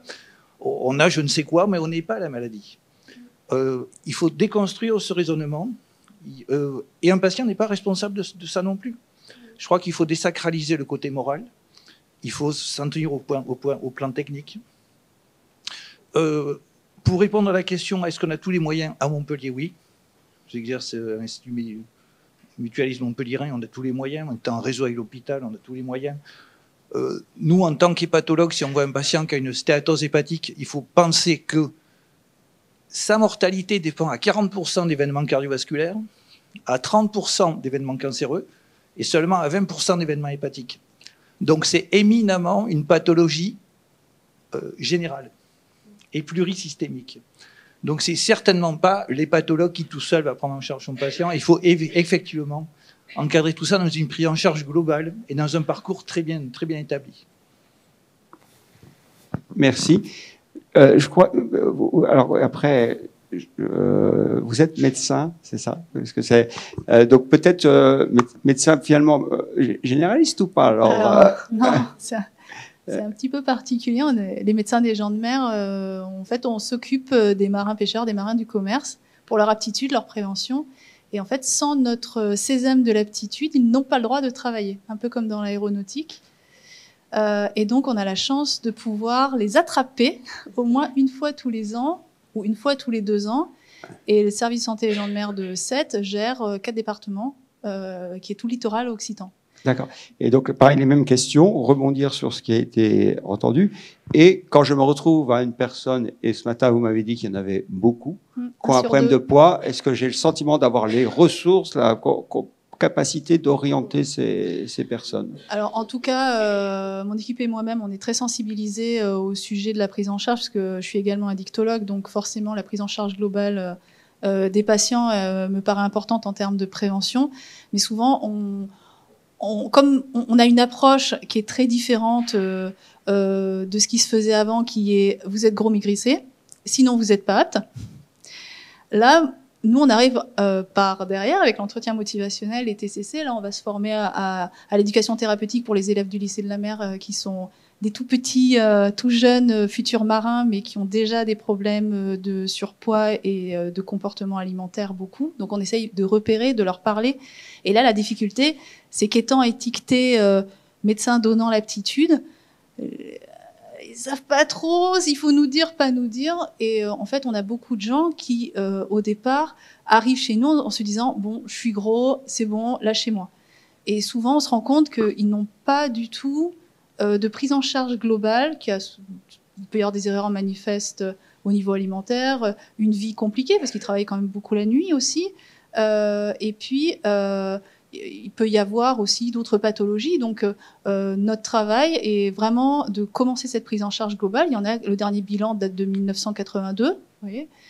Donc, c'est vrai que la prise en charge globale fait que, in fine, on va réussir à les orienter, soit avec l'aide du médecin généraliste, soit en mettant le médecin généraliste dans la boucle. Mais nous, on a la possibilité, comme on n'est pas étiqueté médecin du travail, de pouvoir aussi faire une partie du parcours. Est-ce que vous avez les repères pour savoir où j'adresse Eh bien, je vais commencer à les avoir après cette journée. Donc en fin de journée, oui. Mais... oui, non, sinon on est très, très isolés. Donc on a évidemment la CPTS avec qui on est très, très partenaire, avec lesquels je travaille beaucoup sur le diabète, par exemple. Et voilà, l'obésité, ça fait partie des choses qui sont primordiales dans la prise en charge, parce que c'est vraiment une des problématiques que je rencontre quasiment toute la journée, et pour lequel, quand on a une prise en charge globale, empathique et bienveillante, on arrive à des résultats impressionnants sur la santé globale des patients. Et donc l'objectif, c'est qu'ils arrivent entiers à la retraite. C'est pas d'arriver trop tard une fois qu'il n'y a plus rien à faire. Donc c'est la prise en charge globale, c'est un peu ce qui a été dit avant. La plus précoce possible. Quand il y a une problématique de foie, oui, mais attention, les gens ne vont pas forcément mourir du foie, ils vont mourir du cœur, ils vont mourir après mourir. Quand on dit ça, tout le monde ne va pas mourir dans l'instant qui vient, mais voilà, il faut quand même. Donc on essaye d'avoir une prise en charge la plus globale, la plus précoce. Oui. Et déjà, ça peut être déjà juste de stabiliser un poids. C'est pas forcément de faire maigrir les gens, mais quand on voit qu'ils sont sur une courbe ascendante, c'est essayer de comprendre ce qui se passe. Voilà. Encore une fois, pour moi, l'idée, là, c'est de voir un petit peu comment il faut qu'on travaille sur les filières et qu'on ait bien des parcours de prise en charge identifiés. C'est ça mon questionnement. Après, le problème, c'est toujours pareil. C'est que la santé au travail, de manière générale, est sous l'égide du ministère du Travail, et donc complètement oubliée du ministère de la Santé. Et donc, c'est par volonté individuelle que j'ai atterri à la CPTS, donc ici. Mais vous voyez, le médecin du travail, je pense que je suis toute seule. Merci. C'est très dommage. On passe, je vous laisse vous présenter. Bonjour, je vous laisse vous présenter, puis même question. Moi, je m'appelle Anne Rioux, je suis infirmière en pratique avancée et puéricultrice. J'exerce au sein du service d'obésité pédiatrique spécialisé à l'Institut Saint-Pierre. Sur la question de la prise en charge et du parcours, nos parcours de soins à l'Institut Saint-Pierre sont relativement bien identifiés. Nos difficultés, c'est plus souvent avec la médecine de ville, de trouver des relais. Sur l'adressage, c'est pas si mal que ça, mais c'est de trouver du relais d'aval, en fait, de trouver où faire suivre nos patients, parce qu'on ne peut pas tous les suivre et on a des difficultés à trouver en ville, même à Montpellier, des relais d'aval pour avoir un suivi pour ces enfants. dirais que c'est surtout ça. Donc c'est là-dessus qu'il faut qu'on travaille. Alors on commence un peu à travailler avec certaines CPTS, avec certains médecins généralistes, ça commence. En sachant que l'Institut Saint-Pierre, quand même, qui est affiché sur cette thématique depuis très longtemps. Très longtemps, mais avec un niveau vous restez toujours avec cette difficulté de... Parce que nous, on est sur des obésités complexes, et après, voilà, une fois que les choses vont vers du mieux, on a besoin quand même d'un relais de proximité aussi, parce qu'on draine des gens qui viennent de toute la région, et ils ont besoin, ces gens-là, d'un suivi de proximité. Et on se retrouve en difficulté sur ce suivi-là de proximité. Et c'est ça qui est dangereux, bien sûr. Bien sûr. Voilà. Et alors, vous qui vous occupez d'enfants, quand vous avez entendu les deux personnes... J'ai entendu que je ne me souviens plus de votre prénom, excusez-moi, que Muriel était en situation d'obésité depuis 3 ans, et j'ai entendu la souffrance qu'elle avait eue sur la prise en charge qui avait été faite pour elle. J'espère vraiment qu'on ne fait pas du tout ça à l'Institut Saint-Pierre, qu'on est bien plus bienveillant, et puis surtout que notre prise en charge, elle est toujours pluridisciplinaire et toujours avec la famille. Et il y a une chose qu'on fait systématiquement, c'est qu'on fait avec l'accord de l'enfant. On ne fait pas si l'enfant ne veut pas. Voilà. On a besoin de l'adhésion de l'enfant. Il ne faut pas que ce soit quelque chose qui subisse comme une punition. Mais c'est vrai qu'il y a eu une avancée par rapport à ça, parce qu'à l'âge de 13-14 ans, j'ai été pendant 2 ans à Les Oiseaux, à Sanary. Et pendant les 6 premiers mois, mes parents n'avaient pas le droit de venir. Voilà. Et donc, je l'ai vécu comme une punition. En fait, on m'interdisait de voir mes parents parce que j'étais grosse. Et je l'ai mal vécu. Et quand je suis rentrée chez moi, au bout de 2 ans, j'ai repris tout le poids. L'idée à l'Institut Saint-Pierre, c'est aussi de travailler avec la famille. C'est ce que Stéphanie Simon a expliqué ce matin dans son intervention. Si on prend des enfants en charge, on prend les enfants avec leur famille. Donc, les séjours qu'on fait, nous, maintenant, sont les séjours qui sont bien plus courts que ce qui se faisait avant. Et par exemple, les enfants, c'est au maximum 4 semaines. Et les enfants retournent à domicile tous les week-ends. Donc, il n'y a pas réellement de rupture familiale. Ça change tout. Merci. Bonjour, donc moi je m'appelle Marie-Laure Coupeau, je suis infirmière en pratique avancée à Zalé. Je travaille en soins primaires du coup, et forte de constater qu'il y avait plein de choses qui se faisaient dans les services hospitaliers publics, privés, mais qu'en proximité, il y avait pas grand-chose, ou en tout cas c'était plus compliqué. Au décours de ma formation d'IPA, j'ai fait un stage au Château de Verne dont vous avez parlé ce matin, et aussi à OB Santé, qui était un centre d'accompagnement des patients en situation d'obésité, mais en médecine de ville. Voilà. J'ai eu la chance, et du coup, quand je suis revenue dans ma structure, dans la MSP dans laquelle je travaille, j'ai monté un parcours de soins justement pour accompagner au plus près les patients en situation de surpoids. Donc évidemment, c'est un travail pluridisciplinaire avec des profs d'APA, avec diététiciennes, avec des psychologues, avec les médecins, bien sûr, qui m'adressent les patients et à qui on propose un suivi au long cours, à durée indéterminée en quelque sorte, voilà, tant qu'ils en auront besoin. Vous travaillez où ? Alors, je travaille en Occitanie ouest. Désolée, mais... non, j'aurais pas dû. J'ai fait une erreur. Je suis entre Toulouse et Montauban. D'accord. Voilà. Et du coup, moi, j'ai toujours la même question. Donc, l'obésité, on ne peut pas faire seul. Non. Est-ce que vous avez bien votre repère, des gens avec qui vous pouvez travailler autour de vous Oui, et l'idée, c'est aussi de faire du lien avec les structures hospitalières, bien sûr, à qui parfois on adresse les patients. On les rencontre une fois dans l'année, on va voir ces structures pour maintenir le lien. On se retrouve ici, d'ailleurs. Voilà. Vous êtes loin de Toulouse ? À 35 minutes. 35 minutes, oui. Donc les gens y vont facilement. Ponctuellement, mais non, c'est ça le problème. C'est ça. Ou sur un temps donné, mais on le sait que c'est un accompagnement. Donc ma question, c'est justement sur un rayon raisonnable de 5-10 km, est-ce que vous avez les ressources ? Oui, psychologue, oui. Diététicienne, elle est un peu plus loin, mais on arrive à faire du bons lien. repères et un intérêt pour les problèmes de poids. Oui, et puis aussi avec maintenant la visio. Voilà, il y a des consultations visio qui sont donc ça aidantes. c'est quelque chose d'assez développé, les consultations visio. Et puis les patients, ils adhèrent assez facilement. Donc, d'accord. Voilà. Merci beaucoup. Est-ce que vous voulez rebondir pour la Ligue ? Alors, bonjour à tous. Donc, du coup, moi, je suis directrice générale de la Ligue nationale contre l'obésité et diététicienne nutritionniste au service de chirurgie bariatrique du professeur Noka. Moi, je voulais rebondir sur le fait qu'on a évoqué. Alors, d'une part, que l'obésité, c'est multifactoriel, donc on a besoin d'une prise en charge qui est pluridisciplinaire.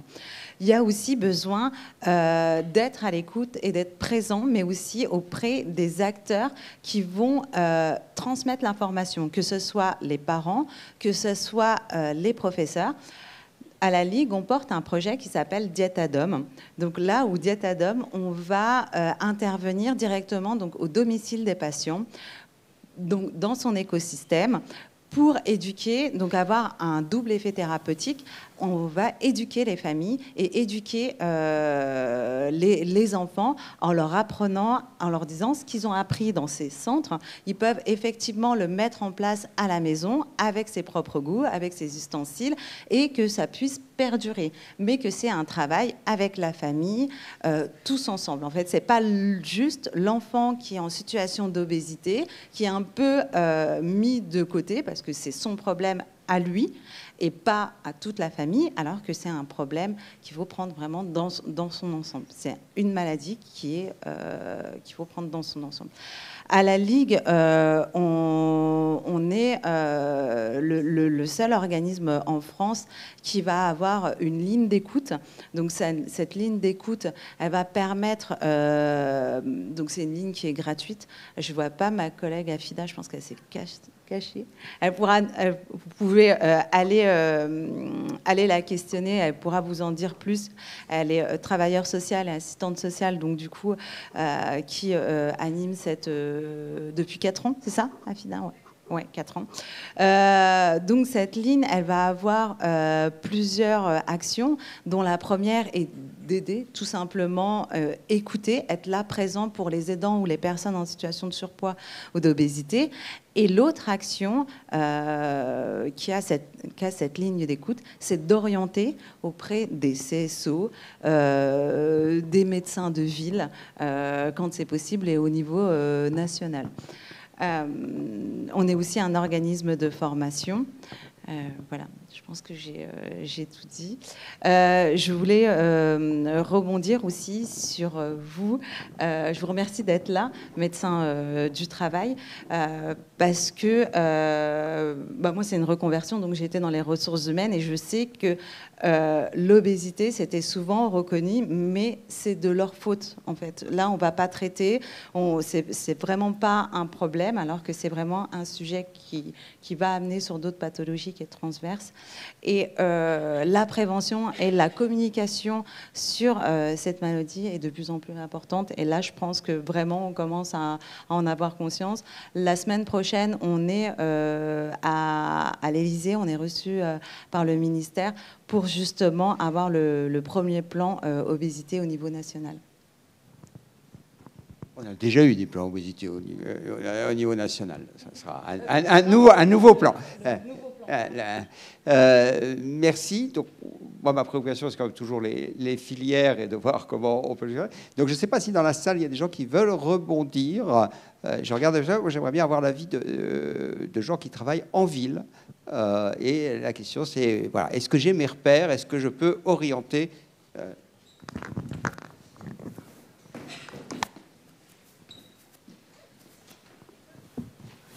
Bonjour à tous. Et du coup, oui, je suis médecin généraliste à Trèbes, 11 800 à côté de Carcassonne. Et du coup, oui, donc, on a participé avec la CERO à la création de la mise en place de MRTC, de Mission Retrouve ton Cap et Manger Bouger 11 en MSP. Et du coup, il y a des repères et la gestion de l'obésité pédiatrique de 3 à 18 ans au sein de la structure. Et du coup, on accueille les enfants qui sont du cabinet ou autour, qui ne sont pas forcément nos patientèles, au sein de la structure pour un suivi diète, psychologue et ETP. Et c'est vrai que, au vu de ce qui a été dit et de l'importance de l'ETP, moi, je trouve ça très étonnant, on en parlait aussi avec les structures hospitalières, de l'absence en fait, d'obligation, je trouve, dans les suivis et dans tout ce qui est dans les traitements médicamenteux, de l'obligation à l'ETP presque pour à bénéficier de l'ETP pour les patients, parce que dans les projets, par exemple, financés par l'ARS type MRTC, finalement, il n'y a rien d'écrit. C'est recommandé, mais il n'y a rien d'écrit en ce qui concerne l'ETP, en fait. Et c'est vrai que nous, on a mis en place le dispositif Azalée au cabinet, et on est tous formés à l'ETP, enfin, ceux qui participent au dispositif. Mais je trouve que c'est ça le premier point en fait, qui pêche, je trouve, en ville, c'est que les patients puissent bénéficier en fait, de l'ETP en ville, puisqu'on voit bien que cette maladie chronique, si on ne la suit pas au long cours avec de l'entretien motivationnel et des techniques un peu particulières motivationnelles, on n'arrive pas en fait, à maintenir les changements d'habitude. Et deuxième chose, sur la création des réseaux, en tant que généraliste, ne serait-ce que pour la chirurgie bariatrique, on n'est pas forcément sollicité et il n'y a pas de vraie recommandation ni de préparation ni de suivi post-op. Et ça, on est demandeur, mais c'est vrai que c'est un peu le vide pour l'instant. Alors il y a des structures, nous on a la GJ qui s'est créée il y a 1 an à Carcassonne et on est très content de ça parce que c'est un vrai suivi pour les patients et qu'ils en bénéficient. Et d'ailleurs, ça fonctionne parfaitement. Mais à côté de ça, c'est vrai que c'est dommage qu'en ville, à nouveau, on n'arrive pas à instaurer quelque chose de protocolisé, en fait, autant qu'à l'hôpital, en termes de suivi et de TP et de prise en charge pluridisciplinaire. Parce que des praticiens, il y en a, mais c'est toujours aussi la prise en charge financière et tout ce qui est la valorisation de tout ça, en fait, en ville. Merci. Alors, vous savez que je pense que sur Toulouse, c'est pareil. Hein. Dans nos premières missions, on s'est surtout centré sur la capacité d'offrir au niveau de l'établissement porteur les soins. Et maintenant, on se lance quand même sur les missions de maillage territorial. Et vous avez quand même 2 personnes, là, vous parlez d'éducation thérapeutique. Mais Carcassonne, Estelle, c'est peut-être pas nous, si. Et c'est pas nous, Carcassonne, parce qu'autrement, merci de votre intervention quand même, mais voilà. En tout cas, nous, ceux qui sont sur la partie est de l'Occitanie, on a quand même une madame éducation thérapeutique régionale maintenant qui est Estelle.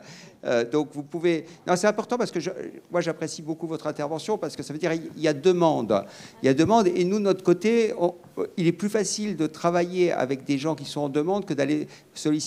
Il y a Estelle et il y a Thierry qui sont Thierry sur le maillage et Estelle plus sur le côté éducation thérapeutique, mais les 2 marchent ensemble. Et je dirais, on fait du démarchage... le mot n'est pas bon, mais je l'utilise quand même. Et parfois, il y a ce ressenti du CHU. On n'est pas le CHU quand on travaille CSO. On est là, encore une fois, c'est l'établissement, comme l'a bien insisté la directrice ce matin, c'est l'établissement porteur, mais c'est pas... voilà, parce qu'il faut qu'il y ait un rattachement. Mais donc, voilà, j'espère qu'il y a d'autres personnes comme vous dans la salle sur notre partie. Et vous pouvez contacter Estelle si c'est sur l'éducation, si c'est pour travailler plus particulièrement sur le parcours Thierry, je sais pas, Estelle, vous avez affiché votre mail en gros avec Thierry, qu'on puisse... non, mais après... donc voilà, c'est important. Lauriane ? Et ce que j'ai envie de vous dire à tous, travailler les uns avec les autres, c'est important pour les personnes qui sont malades. C'est-à-dire qu'on va voir un psychologue, on va voir une diététicienne, on va voir un rhumatologue. S'il vous plaît, travaillez les uns avec les autres. Nous, ça va nous faciliter la vie. Et vous pourrez mieux gérer la pathologie parce que c'est qu'une passerelle. Donc, s'il vous plaît, travaillez les uns avec les autres. S'il vous plaît. Alors là, je vais rebondir aussi parce que David, ce matin, a fait de la publicité pour sa plateforme et tout. Moi, je vais faire la publicité pour... oui, il faut que l'information circule. Alors déjà, mais moi, je trouve que ça va mieux aujourd'hui qu'avant. Avant, c'était assez l'hôpital, assez la ville. Ça, pour vous, les malades, ça... Ben moi non plus, ça tombe bien. Moi, je ne me sens pas comme un hospitalier. Je trouve que je travaille à l'hôpital. De fait, je suis un hospitalier, mais ce n'est pas ça qui m'intéresse. Et en particulier pour cette problématique de l'obésité, c'est vraiment un parcours qu'il doit y avoir. Et encore faut-il qu'on communique. Et le problème qu'on n'est pas prêt de résoudre, y compris avec l'évolution des technologies, c'est que les hôpitaux ont leur système d'information. Et en ville, les systèmes d'information, d'ailleurs, sont assez multiples. Et tout. Et donc, il y a la communication de l'information. Donc, je fais un petit coup de pub pour Avitam en même temps, parce que ça permet de circuler l'information. Alors, mon espace santé, c'est un stockage d'informations. Nous, à l'hôpital, voilà un exemple. À l'hôpital, on n'y a pas accès. Dans mon bureau de consultation au quotidien, bien sûr qu'on peut y avoir accès, mais je n'y ai pas un accès facile où, quand j'ai le patient en face de moi, rapidement, je peux y aller. Pardon. Je peux rebondir sur ce que tu dis sur mon espace santé. C'est une bonne idée au départ. Dans les faits, c'est compliqué. Il faut un logiciel particulier. Et puis après, on va tomber sur une espèce de superposition de PDF. Et voilà, c'est ce que je disais, c'est pas structuré. Non identifié, où il peut y avoir la prise de sang d'il y a 3 semaines, ou qui n'a pas de qui a un intérêt tout à fait banal, et qui va superposer de la même façon avec des choses très importantes. Donc, vous arrivez, parfois, il y a 40 PDF les uns sur les autres, et vous pouvez mettre une demi-heure pour avoir une information. Donc, c'est un outil qui n'est pas optimal, en fait. Voilà. Sans compter qu'à l'hôpital, on va déjà mettre une demi-heure pour y accéder. Oui, parce que, Excusez-moi, je me permets juste de rebondir justement sur le réseau et le maillage. Je suis coach APA, je fais de l'activité physique adaptée. Et il est très très difficile de rencontrer les professionnels de santé, même les associations. On s'est rencontrés avec Muriel et même la Ligue de l'obésité, même les maisons de santé qu'on sollicite. C'est très compliqué, ça demande beaucoup de temps, beaucoup d'énergie. Les professionnels se plaignent d'un côté de ne pas avoir de ressources à proximité, mais quand on essaye de les solliciter, de se manifester pour dire qu'on existe et qu'on est là, on n'est pas sollicité pour autant. Donc c'est vrai que la communication a du mal à passer. Oui, j'entends communication et temps. Vous vouliez... Ça m'intéresse beaucoup, ce que vous dites, parce que la pratique physique, c'est validé dans beaucoup de maladies. Je disais que j'ai même à la cirrhose, toute bête, quelle que soit sa cause. Et donc, il y a 2 ans, on a des séances qui sont remboursées maintenant, théoriquement. Et il faut vraiment faire, une fois je fais un topo sur la sarcopénie cirrhotique, qui est un facteur pronostic, quelle que soit la cause de la cirrhose. Vous faites appel, vous mentionnez un point qui est primordial pour énormément de pathologies. Et bien sûr, celle qui nous intéresse aujourd'hui. Et donc, il faut qu'on se mette, bien sûr, il faut qu'on ait chacun nos réseaux, moi j'en ai, nos réseaux de gens à qui on va faire ça pour nos patients, et de façon naturelle et facile. Oui, mais vous avez raison, les réseaux n'y sont pas pour l'instant, et c'est pour ça qu'on travaille, et ça demande du temps, il faut qu'on libère du temps, et c'est pas facile, et y compris moi, quand Muriel elle me dit, je veux vous voir, je lui dis pas, ah ouais, super, je lui dis, quand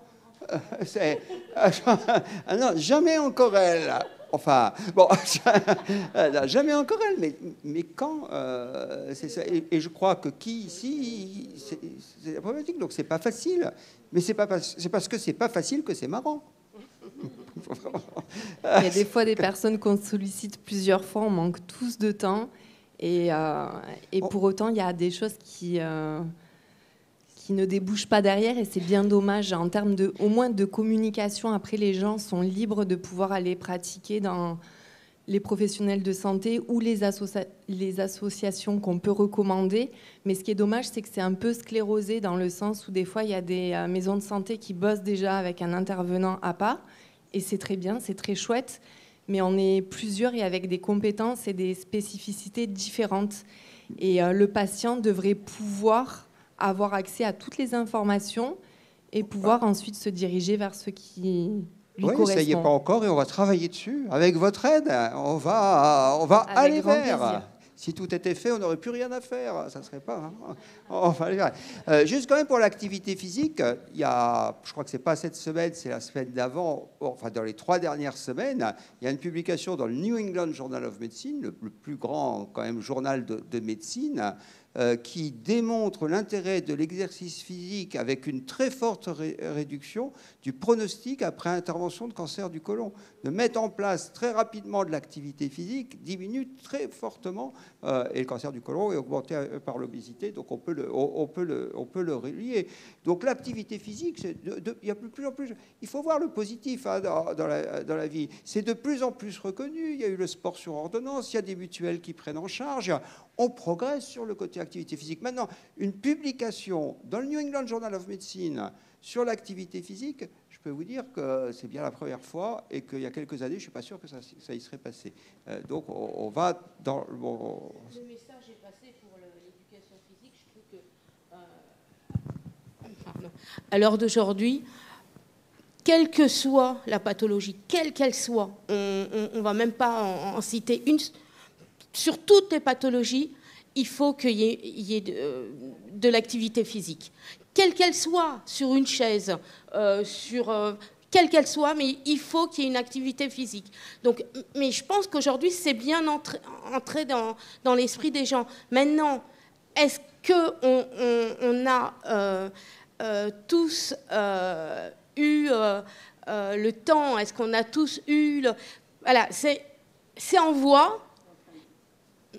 Il faut peut-être encore trouver d'abord les bonnes personnes, parce que avoir un APA, il faut qu'on ait la confiance de son APA, il faut trouver la bonne personne, et ça, voilà, il faut le temps. Mais on est en bonne voie.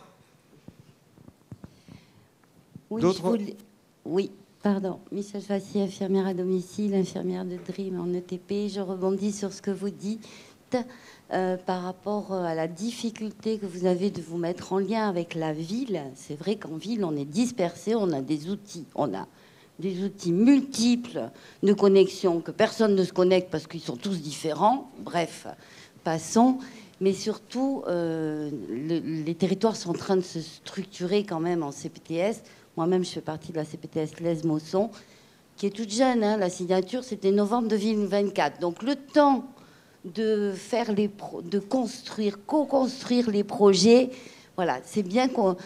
moi, je me dis, comment est-ce qu'on peut peut-être bâtir un annuaire sur les CPTS, il y en a. Et donc, il faut faire connaître auprès des coordinateurs et coordinatrices des CPTS.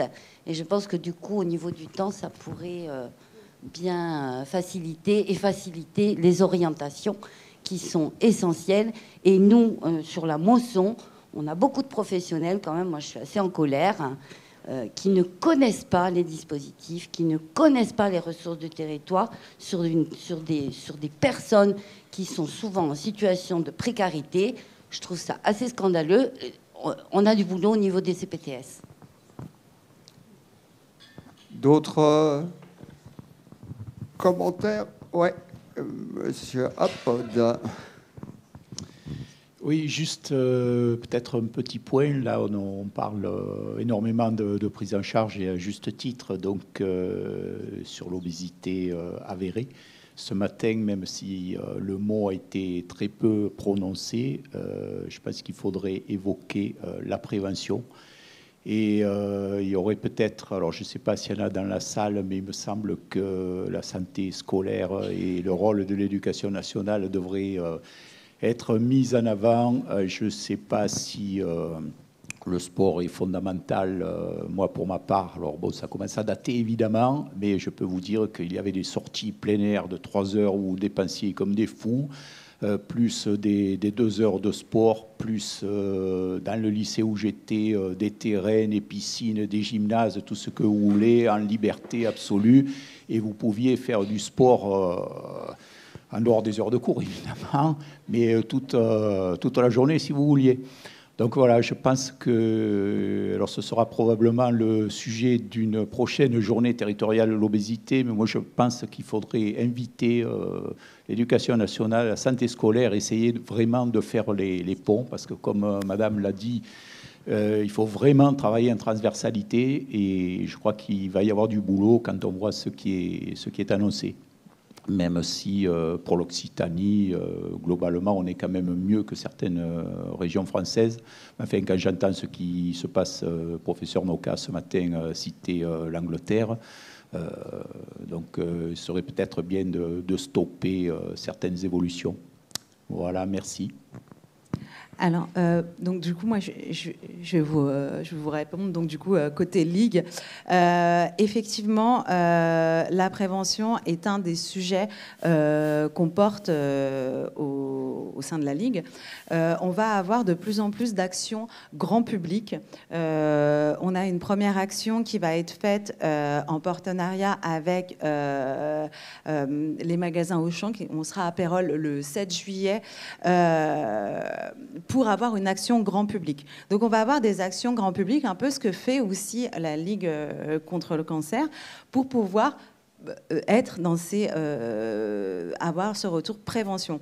On va aussi intervenir auprès des écoles, mais dans un premier temps, on va former les professeurs et les éducateurs pour que cette information puisse revenir aux enfants et que les professeurs et les éducateurs qui surveillent les enfants puissent transmettre cette information, mais qui est déjà un premier niveau sur ces actions-là. Les actions de prévention, je pense que c'est vraiment la clé de les mettre en avant, mais d'avoir aussi cette casquette grand public. La Ligue va essayer de sortir de cette casquette, de parler que obésité avec les patients en situation d'obésité ou dans les centres hospitaliers. On va essayer d'avoir cette action, donc grand public et prévention. Voilà. Je voulais rebondir sur ce que vous dites. Ce n'est pas un problème que français. Il y a sur Terre 1 milliard d'obèses ou de gens en surpoids. On a une vraie épidémie, entre guillemets, d'augmentation du poids. Tout ce qui est stéatopathie touche presque 20% de la population mondiale, avec des pics jusqu'à 30% au Moyen-Orient. C'est un vrai problème qui doit être finalement pris en charge au niveau politique, même si je ne sais pas directement entre eux. Mais on a vu que chaque fois qu'un pays voulait diminuer un fléau, ça s'est fait pour l'alcool, on y arrive. Les politiques préventives et publiques générales marchent. Donc c'est vrai, on est des acteurs conscients de cela, mais on n'est pas tout seul. Et c'est vrai que c'est vraiment une pathologie de société. Cette pathologie, on vit ça, cette augmentation, on la constate, 1 milliard, c'est le chiffre l'année dernière. Donc c'est quelque chose qui nous dépasse un petit peu, mais qui est lié intrinsèquement, mais tout à fait intrinsèquement à notre mode de vie.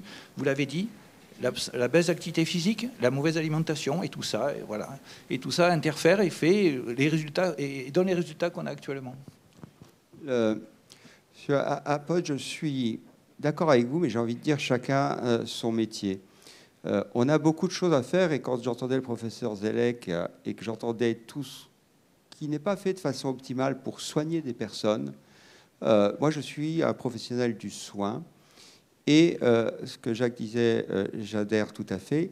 Il y a le métier des politiques, donc je veux bien essayer de sensibiliser les politiques, mais je ne peux pas prendre la place des politiques. Et effectivement, quand on veut mettre des politiques fortes en place, on en a les moyens.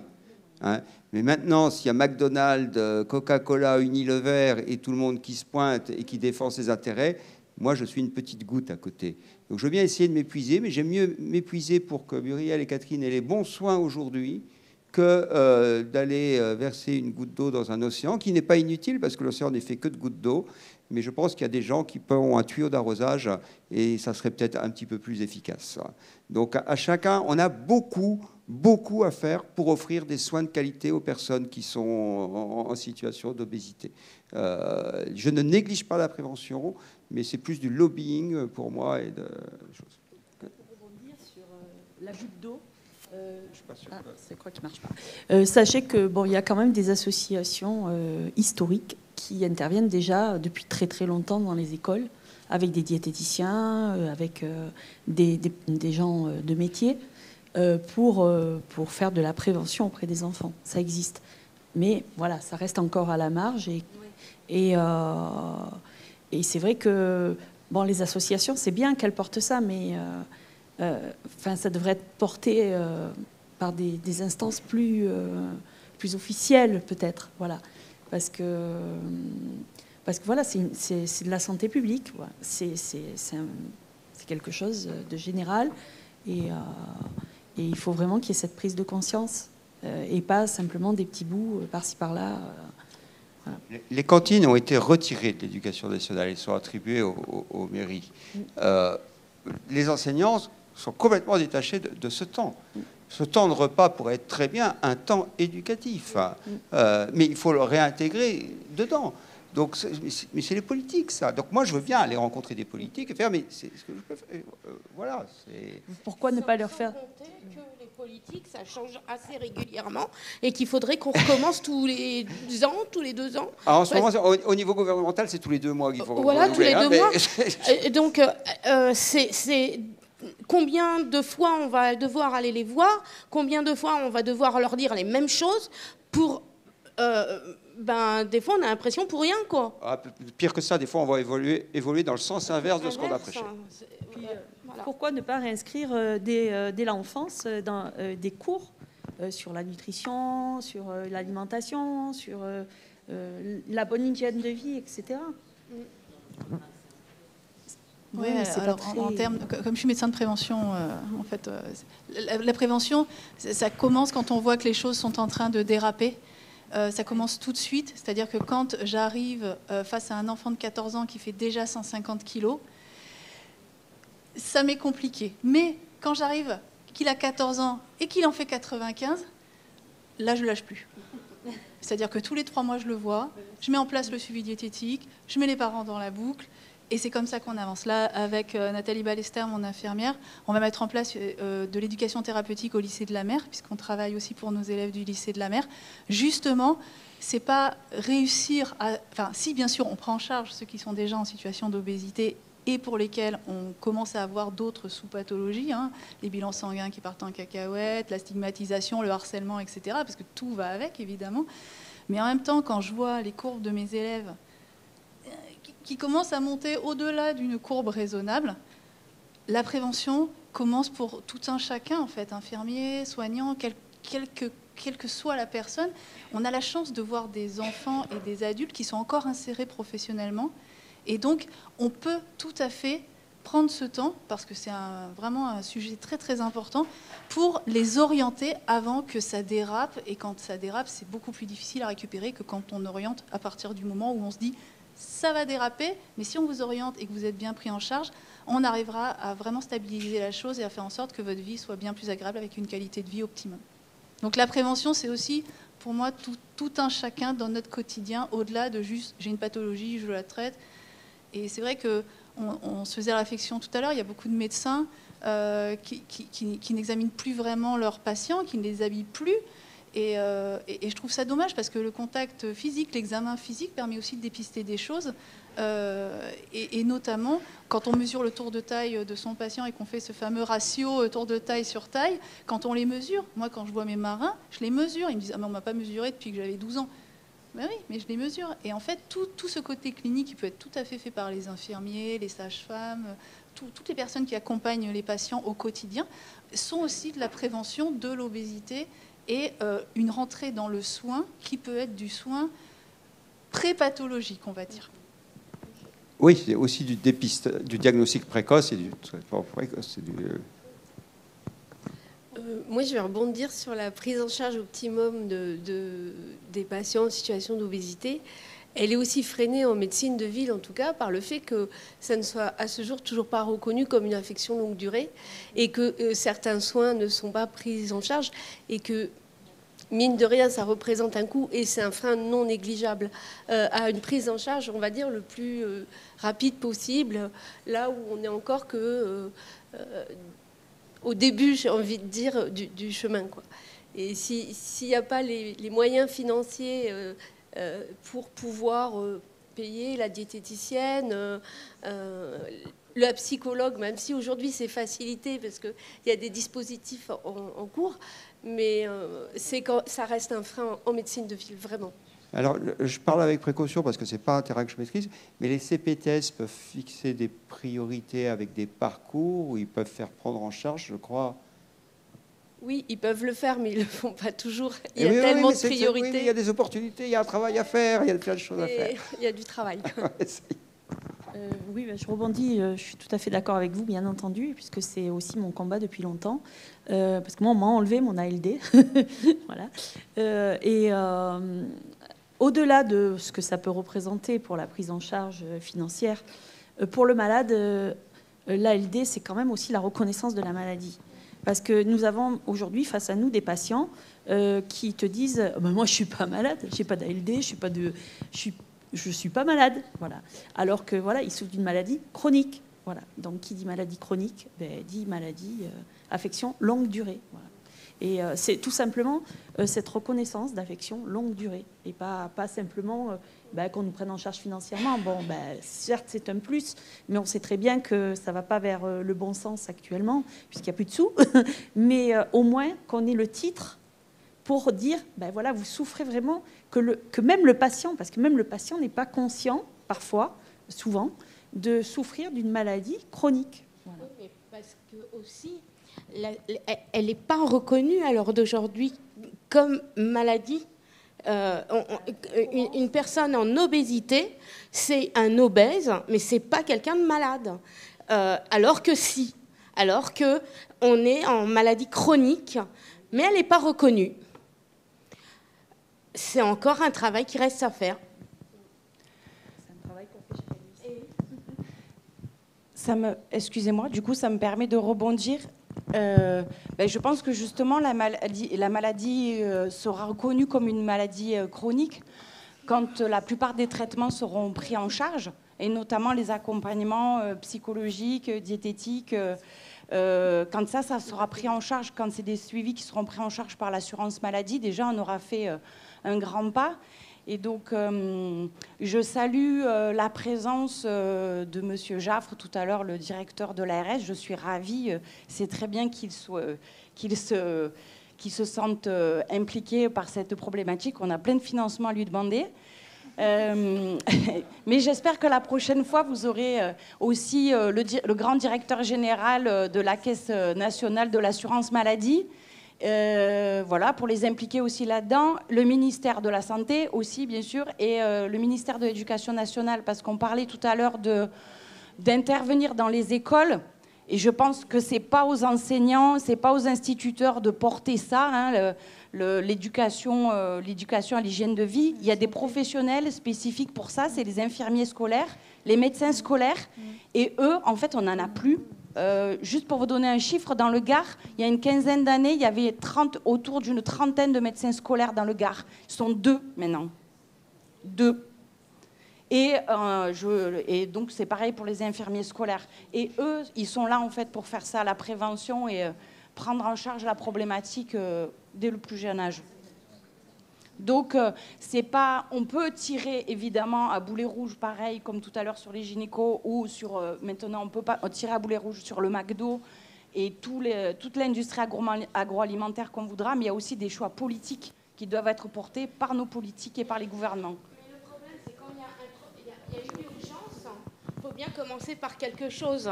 Et l'urgence, elle est là. Donc, quand il y a un enfant dans une classe qui est en urgence par son poids ou par une pathologie, on ne va pas attendre qu'il y ait une décision ou qu'il y ait quelqu'un qui vienne faire le travail. Il faut bien qu'il y ait quelqu'un qui s'y plie, quoi. Donc si c'est une association, si c'est la Ligue, si c'est... merci. Même si c'est toujours ça, c'est mieux que rien. Ah oui, les associations pallient souvent au manque... des politiques. Oui, c'est ça. Et en fait, ces grosses machines, à la Ligue, on va essayer de les utiliser, de prendre le contre-pied de leur communication qui est hyper importante pour les utiliser en prévention. Donc, on ne peut pas non plus lutter contre tout le monde. Je suis tout à fait d'accord avec vous, mais il faut les utiliser leurs forces vives pour pouvoir mettre en avant notre combat. Véronique.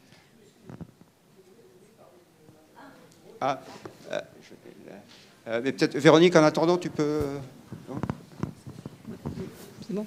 J'ai une association et depuis 20 ans, depuis 26 ans, et je vais dans les écoles avec une diététicienne, avec un coach sportif, et on prend les enfants en charge, surtout dans les CM1, les CM2. On va essayer d'aller au collège maintenant.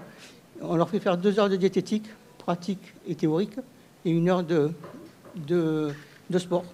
Donc les écoles de Beaucaire, où j'habite, se disputent un petit peu notre revenu. On demande des subventions à la mairie, on demande des subventions un peu de partout pour pouvoir payer ces gens et pour pouvoir y aller. Et on voit les progrès qu'il y a depuis quelques années quand on va voir ces enfants, quand on parle avec eux. Il ne faut pas parler avec les parents parce que c'est une horreur. Mais les petits, eux, comprennent mieux et après, quand ils rentrent à la maison, ils expliquent aux parents ce qui est bon de faire, en leur disant que le coca, c'est bien, mais c'est une fois de temps en temps, que le McDo, c'est bien, c'est une fois de temps en temps. Et si les parents écoutent, ça va bien. Mais nous, on fait ça avec eux et je vous dis que ça marche très, très bien. Et il faudrait y avoir plus d'associations qui fassent ça, plus de personnes qui rentrent dans les écoles. Merci.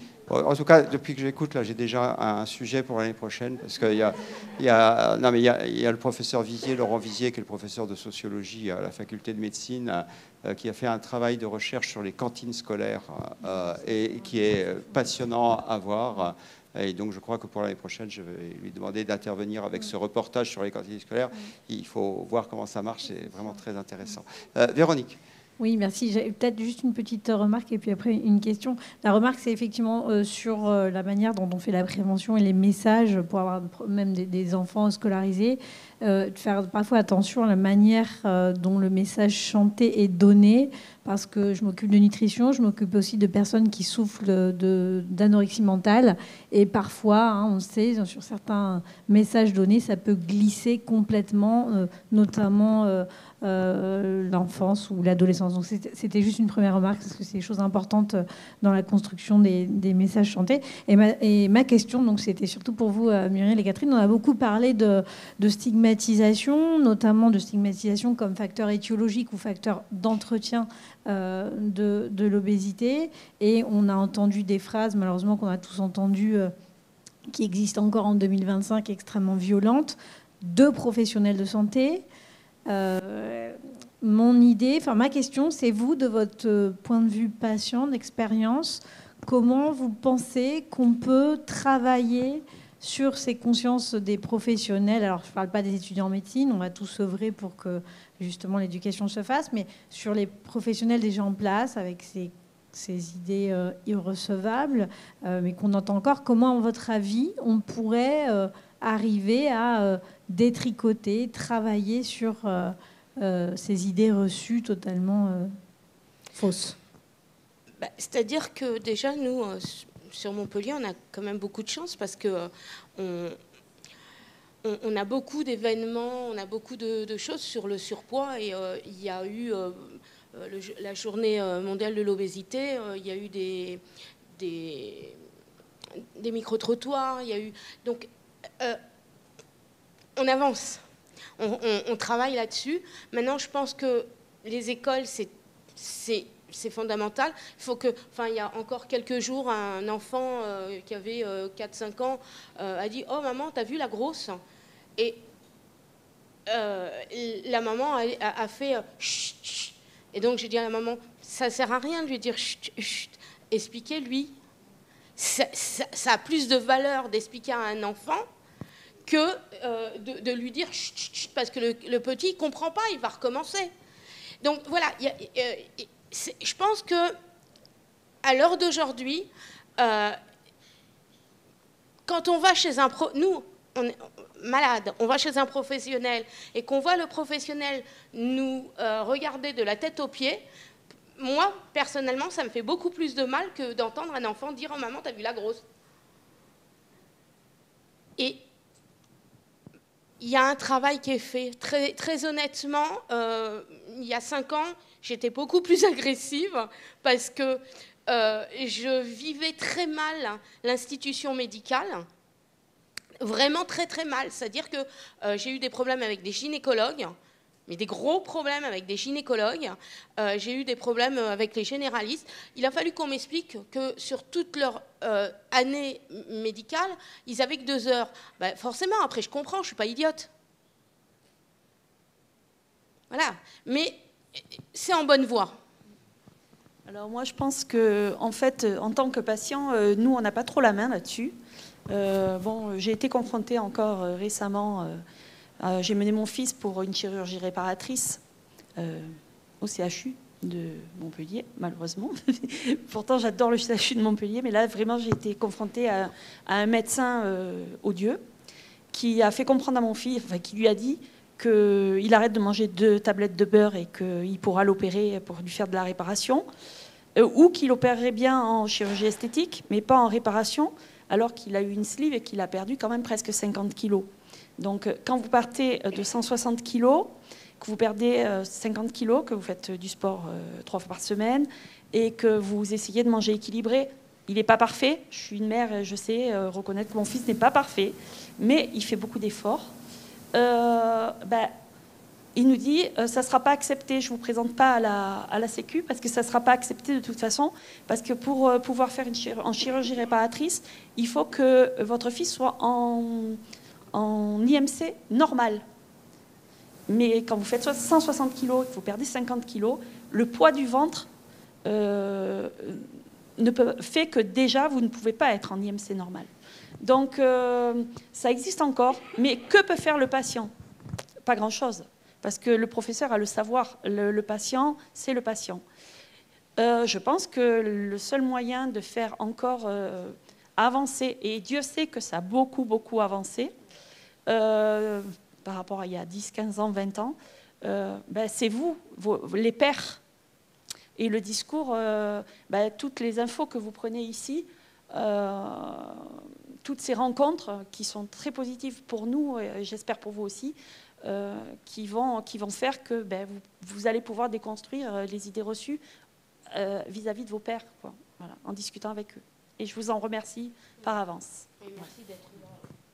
Merci, je crois qu'on a atteint l'heure. Je vais peut-être demander à chacun 10 secondes de conclusion, dernier mot. Et si jamais, mais je ne veux pas vous stresser, si vous aviez une piste à donner dans ces 10 secondes sur comment améliorer les filières obésité, ça serait génial. Mais Muriel et Catherine, elles parleront en dernier. Vous parlez en dernier, j'ai dit. Excusez-moi, l'autoritarisme. Vous voulez bien commencer ?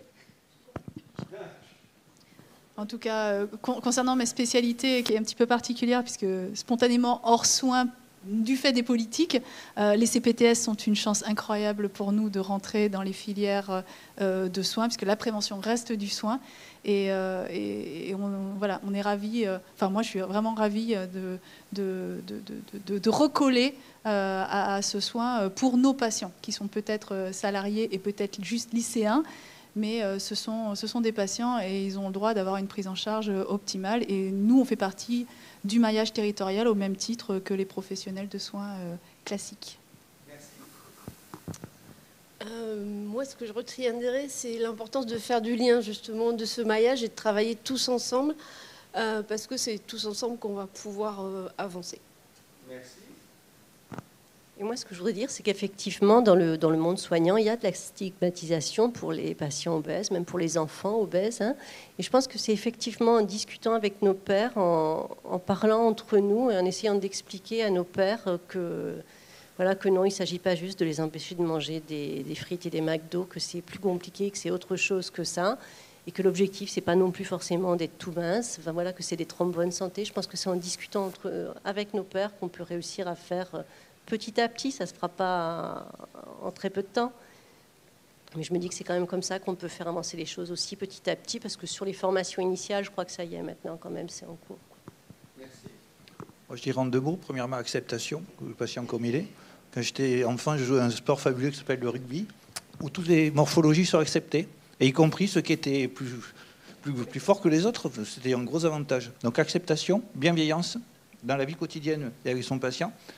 Et pour le professionnel de santé que je suis, forger son réseau et avoir à chaque fois, j'ai besoin d'un tel, d'une telle. et que ce soit très rapide et automatique, et que le patient face à vous ne sente pas que ce soit quelque chose d'exceptionnel. Ah, vous avez ça, ben, on va faire ça, parce qu'on fait toujours ça, et c'est d'habitude. Et cette facilité va un peu désacraliser la situation, quelle que soit la maladie d'ailleurs. Et le patient va dire, ah, finalement c'est simple, puisqu'il n'a pas l'air désarçonné. Donc voilà.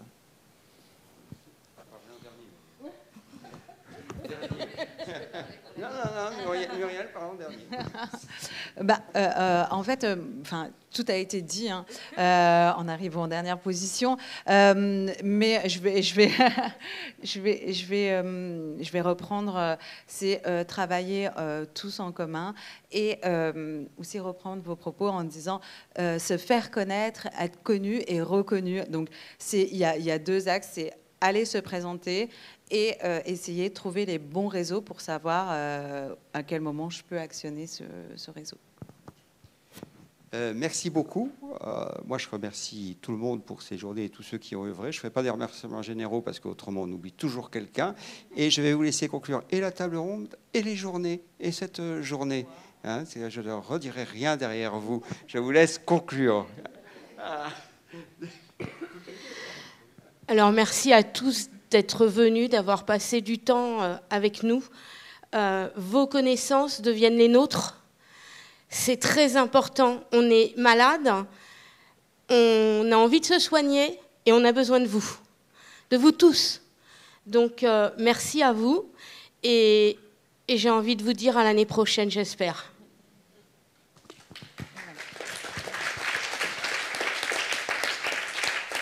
Alors moi, j'avais fait ma conclusion un petit peu avant, donc voilà le lien. Et je vous remercie également. Moi, ça fait plusieurs années que j'ai la chance d'être invitée au CSO de Occitanie.